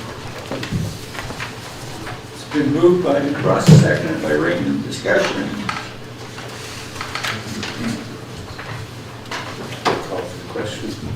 Question of the call for to set the March 30th, 2021 meeting minutes of the library board. All those in favor say aye. Aye. All those opposed say nay. Okay, take that as unanimous. Lori. We had a really good book sale, so that was nice. A lot of positive feedback on it. And we are moving forward to our summer reading program and trying to get that organized right now. We have book club next week. We will be out, we'll close the library on Saturday of Memorial Weekend and Monday. So we'll have Saturday, Sunday, Monday off, just to let everybody know so they don't bring their books in thinking that they get some more for the long weekend, come before the long weekend. Our summer reading program this year is Tales and Tales. So we're doing a little bit of a spin with different things. We have mining stuff because you have tailings with mining. And we have kites and helicopters and things like that, as well as fairy tales and pets. I'm hoping that Donnie gives the approval that Rumsey can bring the dog down for Amazing Creature Day. If he wants to do that. Yeah, he was going to talk to you. Okay. But he said that you had to approve it. Yeah. Okay. Put you on the spot. We're putting you on the spot, yeah. And so we're trying to get Life Flight to come for helicopter day, and we're trying to get some other things happening, so you'll be hearing more from us, but other than that, it's been pretty calm at the library. Do you guys have any questions? Just a comment, Lori, when you're doing your minutes, if you can keep them, each topic, the section, that makes it a whole lot simpler to understand for those of us that aren't. I mean, like, you have the elevator and the boiler combined all through this in your warrants section pretty heavily. So it's kind of hard to track what's going on, so somebody doing forensic work later on, this tends to cause issues. So put all my elevator in one section and all my boiler in the other section? Got it. Okay, I'll make sure my secretary does that, because I am the worst secretary. But I'll make sure, Just a I'll comment. make sure that she does that. No, that's good. So that's kind of how we talk at the board meeting, so it kind of just gets relayed on how I realize things things, flow. discussion bounces around, but yeah, you gotta keep them on topic. Yeah, and so we do need a new library board person, right? We'll talk about that, Can you wait a month? maybe. And then we'll, next person on, then we'll all get together at a committee or council meeting and Okay, we'll stick somebody to it. okay. I just hope it's done before our budget, which would be nice, but I don't know if that Starting the will. budget this month. Yeah, But- so am I. But I'm just And curious. then in June, we'll be going to the finance meeting. Okay, We're so we starting won't in have June. anybody for this budget year. Oh, you will. Okay, You'll have somebody probably, I'm going to try to shoot for the 1st of June. oh, yay, okay, Okay. perfect, There might be a second meeting in June. that's fine. But the budget, we're not gonna go full guts till Right. July, maybe the end of June. Yeah. We'll start getting into the detail. We do ours at the end of June, so we are prepared in July, Right, so and so we'll probably do July. that'll be good. But I personally will be working on it for a while, so. All right, Anything thank else? you. Yeah, do you guys have any other questions? Okay, have a good Thank night. you. Thanks, Lori. City Attorney, Mr. Dillon. Thank you. The most important thing tonight is that I did get this bridge letter with regard to the water line project, which will help me to get the necessary approval completed so that the bond council can proceed and do underwriting. I don't, I guess in light of the appointment of Mr. McKinley and the spirited debate on the freedom of political speech, I will cede my time for other city business. Okay. Any questions for the city attorney? Okay. Planning board, Mr. Hand. No minutes, no report, other than we have a meeting on tomorrow night. Yep. Thank you. Zoning commission. Thank you, Mr. Mayor. Before you are the minutes of April 13th, 2021 for your acceptance. Move to approve? Move to accept. Accept. Second. It's been moved by Dan, seconded by Raymond. Discussion. Pretty straightforward, a simple meeting, moving forward with everything.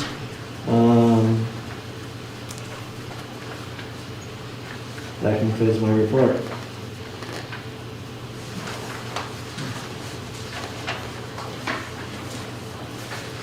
It's amazing to me how some people don't really read the zoning laws and figure out what's appropriate in certain areas and what isn't, as it appears in the zoning minutes. from time to time. Good observation, yes. Call for the question. Question's been called for to accept the April 13, 2021 meeting minutes of the zoning commission. All those in favor say aye. Aye. All those opposed say nay.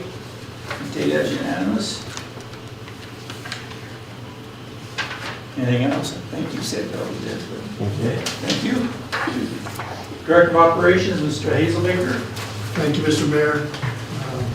Crews out geopatching, the geopatcher late last week, and they've been going out at 6 o'clock in the morning before the traffic hits and doing an excellent job. With that, they think that as long as the weather stays nice, they can be done by the end of next week. Usually takes 3 to 4 weeks to do it. They're moving right along, so that's a good thing. Hopefully the weather will stay nice. Water guys are out hydro flushing and doing water projects that usually come this time of year with just spring coming. I appreciate their hard work. Several meetings coming up, and then also just let you know, we've talked about the water line project. The college with MDT will be starting their project, removal of the sidewalk, right, not removal, but the replacement of the sidewalk in front of the campus. I think we just start that next week. And then also, I don't know if you, I think you get it, the letter from MDT, it's a great rundown of the different projects that are going on. If you noticed it, it's the project on Helen and Atlantic Street. Yes, that's it. We'll start next year. And I'll be meeting with some of those engineers coming up soon to discuss that project. So about all I have. Unless you have any specific questions. Mr. Hayes-Baker, I noticed down on the end of Barnett, there was some utility work down there, bringing in a water line, I believe. And it's been open for some time. Are we waiting for the asphalt plant to fix on that? I'm trying to think of the project. It was the last block. The last block. For the Stratton construction. The I water think line. what it is they're putting a water line on one of the new properties that's in the Tessier subdivision. Yes. Oh, okay. So there's one to repair, that was the one on the end. I gotta repair that one, and the new one they just done. Yeah, up. okay. Okay, I don't know if I'm gonna put hot mix in there or we'll put some millings. Especially if we get that machine, the recycler, we might just throw some millings in those. Because that's what that is, it's not asphalt, it's millings. Correct. Yeah, I just noticed it's been washed out and it's been refilled with some different colored dirt the last couple times. Yeah, no, we're waiting. I assumed it wasn't gonna be a Durapatch fix, but. No. What we're looking at is once Ari Miller, trying to think of the other name they are now, Miller. Jeffrey, yes. Once they get the hot mix plant going, which I understand is going to be the end of May, we'll be able to get on top of those projects and do those. And we have a lot of places that we've dug up in the past. Some of them are starting to wash out, and I noticed on Plain Street, have them go fill that back in, that water line, for the water valve. Yes. Center's right. It's Yeah, there. Just to go around and maybe fill up some gravel. Have somebody maybe do that instead of let the guys do a patch. Sky High's getting pretty bad where they dug that out. That would be our Miller, we'll have them do that. And I can contact them, I can contact Ari Miller Yeah. and let them know that we'd like to get Yeah, that. they're not supposed to get that beat. Yeah. So we'll get them fixed. There's some I know soft that- spots in there as well. And I seen that low income place by Safeways, they were paving today. I'm Yeah. not sure if they got Trying to to get the a, patching that hole or not. Yes, Did that's they? part of the project. Okay, so that'll get done now. Yesterday about that. The street's closed again tomorrow. And they thought they'd have it done and open as soon as they can. is there any special reason the yellow dump truck's been parked over here, across the way, fully loaded? Yeah, it's a sweeper. It's a sweeper. We're now sweeping, we have Carson Orisco is our sweeper this year. And he's been coming in and sweeping, and he just takes it over there and dumps it. And he just hasn't moved it yet. Okay. So I we'll also, get it moved. I also noticed what appears to be a private farm tractor and a dump truck out at the city lagoon. What's that about? I was just informed that it was Mr. Roder's. I may turn that question over to Mr. Roder. Perhaps you'd like to address that, please? He's gonna be moving that fairly soon. Little did I know you were gonna bring this up. Anyway. Hi, Stan Roder. That is my tractor and my dump truck, and the gravel that's piled there, that came from a project that we've just been bringing material in and pushing into that first cell or pond.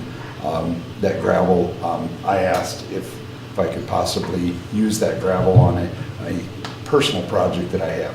So I'm using my own personal equipment to load that and haul that material out of there. So anyway. Okay, I noticed you were digging out down there next to Sportsman's Park too. I see your dump truck was fully loaded down there the other day. Where was it? Fishing access, that's on Beaverhead. Oh, okay, on Lackner Lane. Yes, my project is fixing an irrigation ditch on a field I have at the end of Glendale Street, up across from the Dillon Canal. Just as you go up above that, there's a field to the left. Anyway, and there's an irrigation ditch at the end of that was all washed out. And so I hauled dirt material first to fill it. And I'm almost done with that phase of it. And to fill the ditch, it was like a 12 to a 13 foot washed out ditch. And as I cut hay along there, I looked down in there and said, oh my word, you drop a wheel off of there, you're upside down and wrecking equipment and everything else. So anyway, so I'm fixing that ditch by filling it with dirt, but I can't just leave dirt. So I've got a D3 cat up there right now. Matter of fact, I was working on that right after 5 o'clock there for a couple hours. But anyway, and then I got to V it out, make a ditch, and then I'm going to put that gravel, which is kind of like pit run gravel. It's got baseball and softball size rock in it, and put the rock in there so it will not wash out again. And that ditch goes on to feed Gerald Jones's property and goes across the road there below the cemetery and stuff. So it's fairly important to make sure that it doesn't just keep getting silt washed in there. And so that's what I'm doing, is trying to fix that ditch, and kind of a benefit to the field, to myself, but also benefit to the ditch users further down on the Dillon Canal. I believe that's what that's called. Anyway. I would encourage you to observe the load limits. That truck doesn't hold what you've been hauling in it, not on the city streets. Okay. I drove that truck years ago. Okay. And yes, I have been trying to be as efficient as I can by making them as full as I can, but. Perhaps it's time to back that off a bit. Okay, all right. Thank you. You're welcome, thank you. Mr. Graham, you have a question? Yeah, the field behind them new apartments, every time the wind blows down there, somebody's getting a lot of dust. Are they going to replant that and reseed it and water it or something? Because when they quit using it, when they drove across that field next to the apartment, they tore all the grass up and it's just a powder dirt, and they need to, I don't know if they need to rent a water truck and water it down daily or. They've been asked to water down the area, because you're not the first. We had residents come in and ask us about that, and they've been contacted. Addison Peterson, I think is the gentleman's name, I've been in contact with. Make sure the sidewalk is Safeway's there, and the wind blows, you couldn't see across the street, and I think it might be a little dangerous if cars or something come down there. That's an issue that's been addressed, trying to address anyway, so. Okay, thanks. Any other questions? Thank you. Thank you. Police Department, Chief Harrison. Yeah, thanks, Mr. Mayor. I'd ask the council to approve March and April activity reports. Move to approve. Second. Moved by Bill, seconded by Russ. Discussion. Chief, would you be so kind as to provide us with a idea of what all these letters mean? There's no legend anyplace. That's why they're letters. You don't get no. But, yeah, so that's seriously. DPD means. Yeah, D, I got that one. Ooh. Yeah. I got that one. They're clearance codes. So you can say them over the radio without everybody knowing what you're doing, and there's some court issue stuff in there too, so that's why they're coded. And I suppose the DSP is what? The what? Disposition of that. Disposition, yeah. I can tell you that one. But we don't get to know what ACT means, or? Okay. No, it's the disposition of the call, not the disposition of the crime. So, I mean, I can tell you, some of them are just saying you're cleared without doing anything, or that you cited somebody, or that it's just a, and to tell you the truth, some of them, I don't even know what they mean. I know what they mean, I don't know what they stand for though. Because in law enforcement, that's what ends up happening, is you have, a ton of acronyms, but you don't know what the heck they mean. Why is everything the police do all of a sudden secret? Why is it a secret? Yeah. This clearance code, some of them I've already figured out, other officer assist and things like that. A lot of them, when you listen, after a while, you figure them all out. But I don't understand why this police all of a sudden has to have everything secret. All of the It used to study. be years ago, when they made an arrest, they would say on the scanner, we arrested so-so, we're taking them, but now, it's give me a call, we don't want no one to know. I don't understand when we changed from being a public entity, police, to a secret police entity. We are way more open than we ever have been. I guarantee you that, way more open. I know in And- Bozeman, for instance, when they put their new radio system in, Mhm. part of the thing was they had to make sure it was available to all people on scanners. There was not to be no secret stuff, no. I'll guarantee you they're using the same codes as we are. I'll guarantee it. You could say that 10.4 or 10.15, is that a secret code? You know what 10.15 means? Somebody in custody. Exactly. Yeah. So is that a secret? No, but some No. of these, like what you just said, these are, you can't have what they are. Most of them, you know, in a matter of time, people will figure out. Yeah, they will, and they can do that. I mean, we're not being secretive, we're trying to be Well, efficient too. I guess when you said that you can't have them, to me, that's. Oh, that was a joke, yeah. It sounds like you're being awful secretive Oh. about it. And I get a lot of comments about the secret police anymore. I mean, there's a lot of things. Well, there's a lot of conspiracy theories about us too. I mean, and so I get a little offended by it actually, because we've done nothing but to be very upfront about. This is a whole new system that we have to do. There's also things that you have to say. I can't say certain things over the radio, Raymond. I can't, Right. Well- because it's your privacy. I mean, yeah, I can call and say, hey, I got Raymond Graham under arrest. He just did this or did that, did this. And we're investigating him doing that. So if you want to come down and And I appreciate that. beat us up over it. A lot of the stuff I've noticed that the officers are being quiet about, and then Highway Patrol comes on and blasts everything over the radio and tells everything. Well, Highway Patrol is a different job.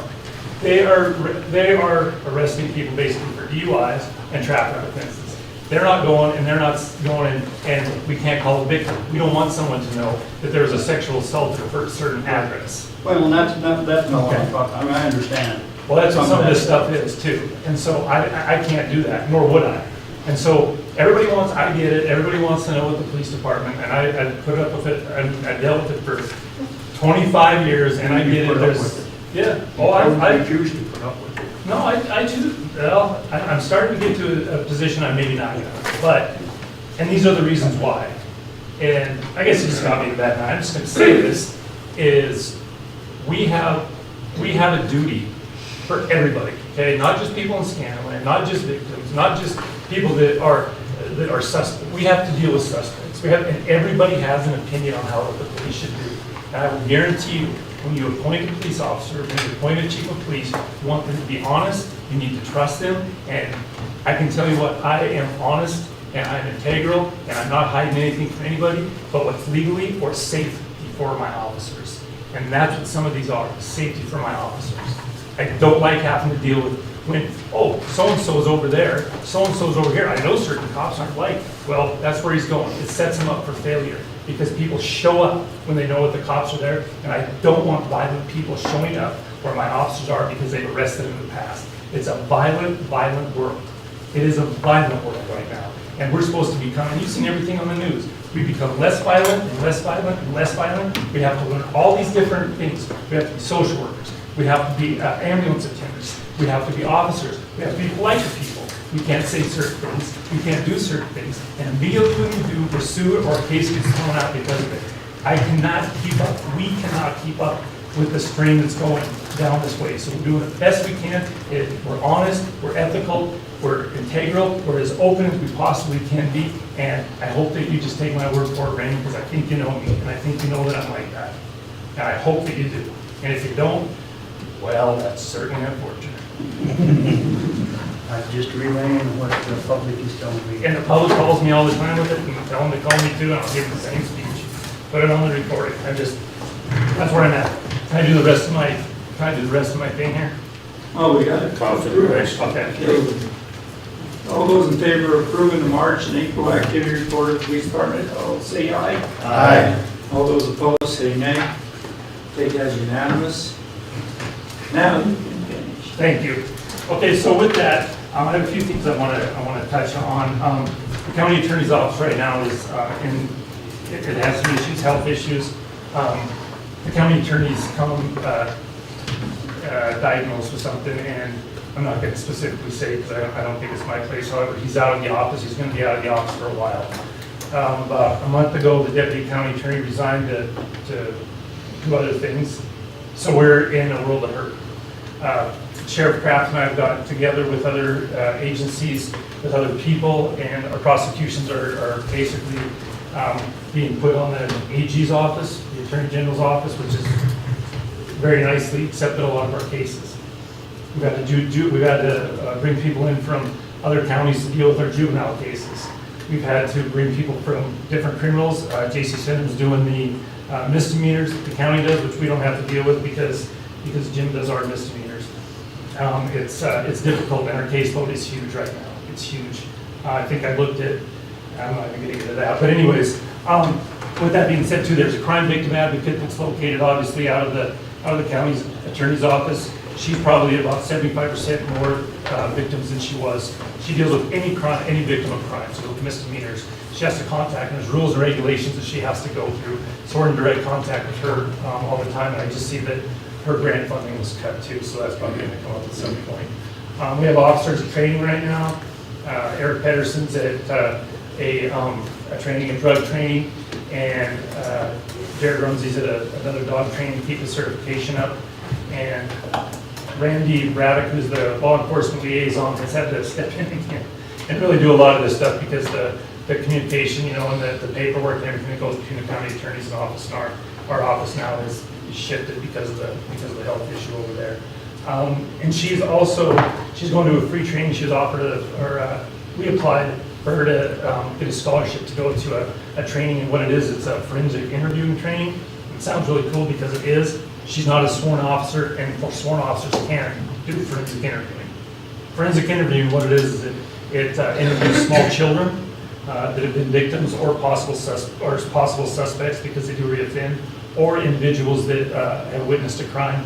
When an officer goes in, I mean, like we have to wear all these hats. Well, we figured out after about 30 years that we weren't effective at that. And so what ended up happening now is kind of more of a social worker kind of interviewing process. It makes the children more comfortable. And when they talk to them, they're not a big cop saying, tell me this, tell me this. They are very kind and gentle, and they walk it back, getting it out so they're not traumatized again. It's a really, really cool deal. It's been around for a while. We've been using it for a while. But if we do get to the point where we can utilize her, that would be awesome, and take a case away from us, because we have to wait for people to come down for you to do it. And it's just a very good deal for victims of crime, especially children. I mean, it's invaluable. So I just wanted to kind of patch you in on that, and you know, we're moving forward, even though we're kind of in a mode right now where we're responding to incidents. We're having to go after incidents. We're more of a reactive right now than we are proactive, which we really got into that proactivity. Like you said, the public peace officers, that kind of thing. You know, we're just doing the best we can right now. We're reactive because we're so dang busy. Yeah, but the officers are doing great. Everything's good. Other than that, I think everybody's a little testy right now because we've been working a ton, including myself. I get to sit behind the desk though, so my yelling comes over the phone usually. People are yelling at me over the phone instead of in my face, so that's a benefit of my job. So I'll be more than happy to answer any questions and I figured out one of your codes. The RTF stands for Return to Fort. It's not. Honestly, I don't know what that clearance code is. And honestly, Ray, you can step back on that a little bit. Those clearance codes all have to be put into the dispatch system. And so when you report those, when those are reported to the agencies that track statistics, that's what it's put in. So we all have a little card that tells us what it is too. So we look up there and we're not taking a bunch of time instead of saying, you know, I think there's one in here that like CTW means it's clear without any extra. We're not doing anything else with it. It's done. So that means it's a claims go out. But I don't know what it means because I don't have a little card up there. But my patrolman can probably tell you. Hey Chief, I noticed we got the speed trailer out and it's been moved around a couple different spots. Are we getting traffic data off that, or is it just sitting there as a static sign? We've been asked by the police department just to put them up there to remind the drivers of what the speed limit is. We did pull some information off of it. Okay, I didn't know if you guys. Why aren't we basically compiling some traffic data off that? it's a kind of expensive piece of machinery to use for a sign. We can put up a sign a lot cheaper than that trailer. We've done that in the past, and we have a lot, we just haven't done it recently because of our, when we're just busy. Do you have the technical expertise in the department to pull the information off now? That? In the past, you haven't had it. Oh, that, yeah, that's not that difficult to do. Yeah, I'll have to read the book. But yeah, we can get it off. Okay, so you can probably tap the sheriff and have him give you a quick course. I think he's a little busy too, yeah. Yeah. What the hell are you using that for right now? But yeah. Yeah, I've seen it moved around. I thought that maybe you gathered some data so we could. No, we've had that. some people that have asked for it too, or asked for a sign. And instead of coming to you guys with everybody that wants a stop sign or something like that, we're putting it up, hopefully it'll remind people to slow down too. So it is kind of a, hoping to get people's. Well, let me ask this, has it been effective being used that way? I don't know, we're not sitting there, but, I haven't got the complaints. I think once people see it there, they're happy to have it there in their neighborhood. Well, won't the data tell you that off the machine too? Yeah, we can do that. Yeah. I just haven't, it's not a priority right now, so when it does, we asked Todd to move it there, and he moved it there, so that's why it's there. Okay, thank you. Oh, by the way, thank you for the new report style. It shows you've definitely been way past busy. Oh, man. Good, it had its intended purpose. I'm putting it that way. I'm done. Yeah, that's all. I was going to ask you a quick question. This is St. Once again. What problems are you running into in the community that the officers are going out on? Is it things that we as a community do? I mean, is it people drinking? Is it families cooped up too long, having issues? Because as a community, we need to support the police and make sure we don't have any problems or violence. And I'm just kind of curious what it is, and if there's some way that we could do something to kind of lighten the load or get people out doing things. I don't know. I'm just asking the question. Yeah, and actually, there is. And I was on the radio this morning, and I was kind of, Lee Pelletier asked me something, what they could do as well.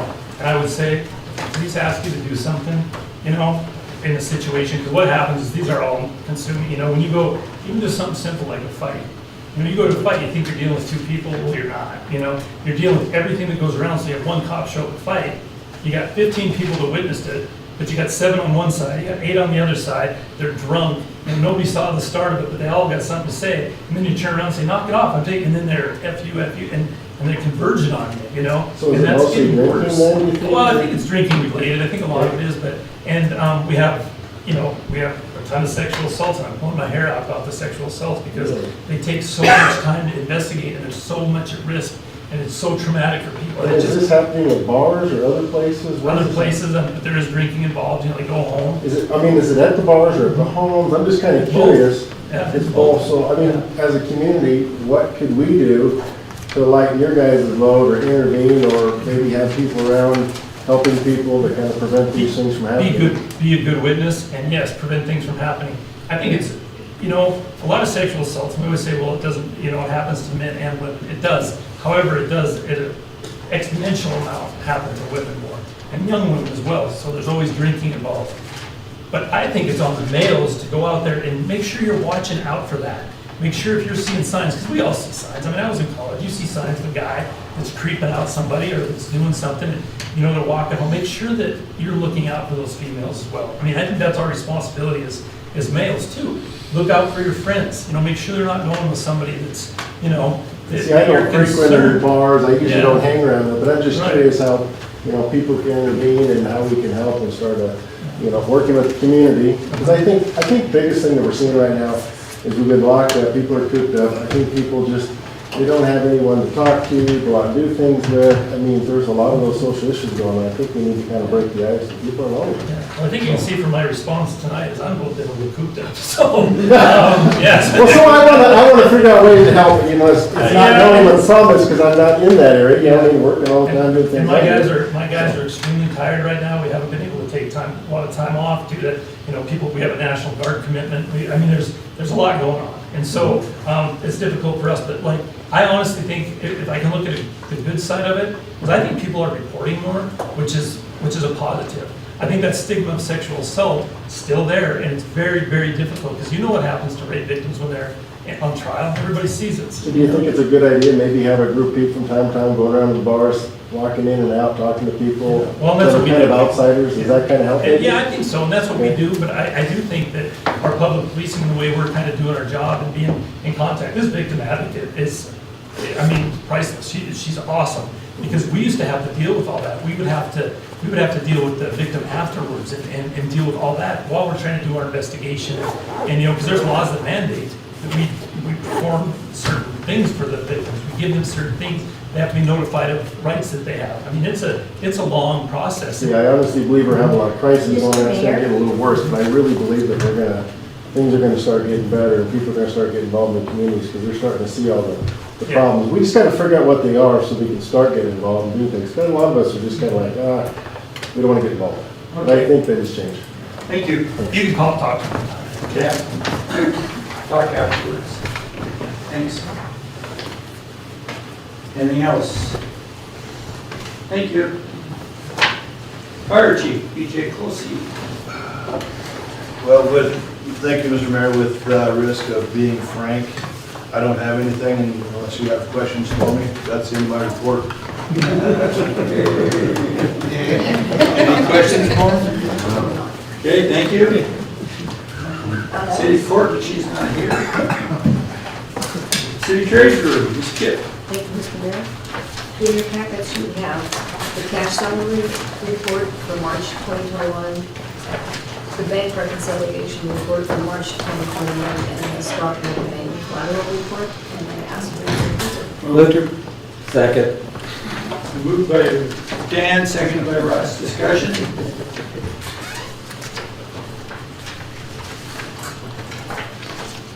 Call for the question. Question has been called for to approve the cash summary report for March 2021 and the cash bank reconciliation report for March 2021. And did you make the motion for the Stockman too? Yep. Okay, and the Stockman Bank collateral report. All those in favor say aye. Aye. All those opposed say nay. Take that as unanimous. Anything you want to say? No, Okay. not right now. Thank I you. have to go, I'm sorry. Next one is tree board. Mr. Rourke. No report. Now we're on reports to standing committees of the city council. Judiciary, Mr. Nye. No report. Finance committee, Mr. Han. Yeah, there's your report. In your packet, you have our minutes from the last meeting. Ask your acceptance. Move to approve. Second. It's been moved by Russ, seconded by Bill. Discussion. How much to discuss on our minutes? Call for the question. Question's been called for to approve the April 29th, 2021 meeting minutes of the finance committee. All those in favor say aye. Aye. All those opposed say nay. It is unanimous. They also ask that you approve the line item budget reports, the fund summary for claims, the claims by vendor, and the budget versus actual for all for April of 2021. Move to approve all four. Second. Moved by Russ, seconded by Dan. Discussion. Call for the question. Question has been called for to approve the line item budget report for April 2021, fund summary for claims April 2021, the claims by vendor report for April 2021, and the budget versus actual report for April 2021. All those in favor say aye. Aye. All those opposed say nay. I take that as unanimous. Anything else, Don? Oh, no, I'm sorry, that completes my report. Thank you. Health and order. Not health and order. Fire and order. Whoa, new meeting? No meeting, no report. Next one is health and welfare. No meeting, no report. However, May 11th at 11 o'clock, we are gathering with the Senior Citizen Center, and then the regular meeting will be May 13th, 9 a.m. City County Health Board, I believe, is on hold right now just to see what comes down officially from the legislation and see where that all lies. Yeah. Which will be interesting. That concludes my report. I know House Bill 121 has been passed and Yes. signed by the governor, so. Correct. Cemetery Committee, yeah, Bill or Don? No meeting, no report. Parks Committee, Mr. Work?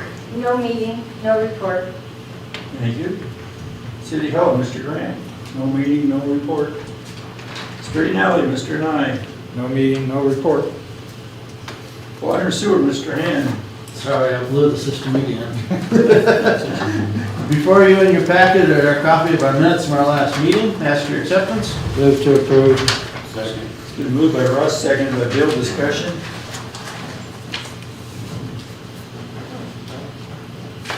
Call for the question. Questions been called for to approve the April 29, 2021 meeting minutes of the Water and Sewer Committee. All those in favor say aye. Aye. All those opposed say nay. I take that as unanimous. We have two action items. First is to approve the resolution of intent of the city of Dillon to increase rates to the users of the city's water system to pay for the 2021 water improvement project. You'll see it in your packet here and approximately what it will cost each ratepayer. Second. Okay, it was a second, made motion by Bill, seconded by Russ. Discussion. And this came from bond council. They produced it, except for a few lines was filled in.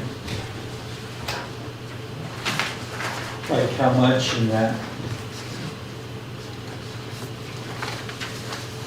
Call for the I question. think that, Mr. Mayor, this resolution has been worked on for months and months and months.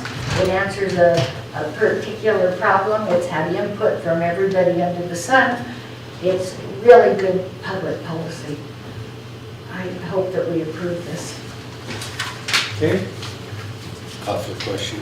Questions been called for to approve the resolution of intent of the city of Dillon to increase rates for the users of the city water system to pay for the 2021 water improvement project. All those in favor say aye. Aye. All those opposed say nay. Take that as unanimous. We also have a notice of approval for the state revolving fund loan agreement. This is where our main loans coming out of. I ask your approval. Move to approve. Second. Okay, that was Russ made the motion and Bill seconded.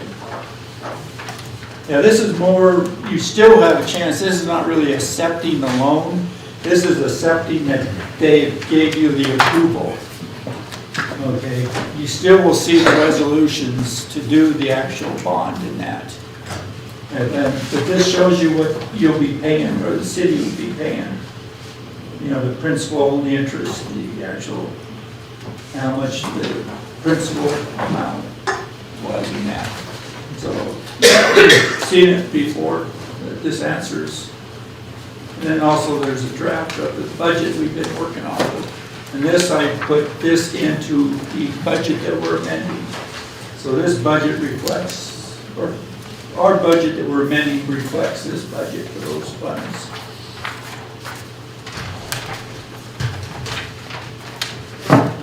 Call for the question. Question's been called for to accept or approve whichever, the notice of approval for state revolving fund, which is known as SRF, the loan agreement. All those in favor say aye. Aye. All those opposed say nay.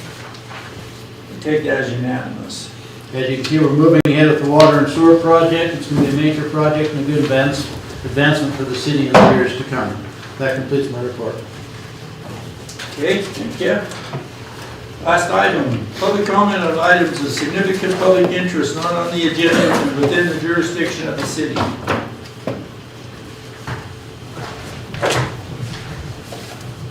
Move to adjourn. Second. It's been moved by Dan, seconded by Russ to adjourn. All those in favor say aye. Aye. All those opposed say nay. May take that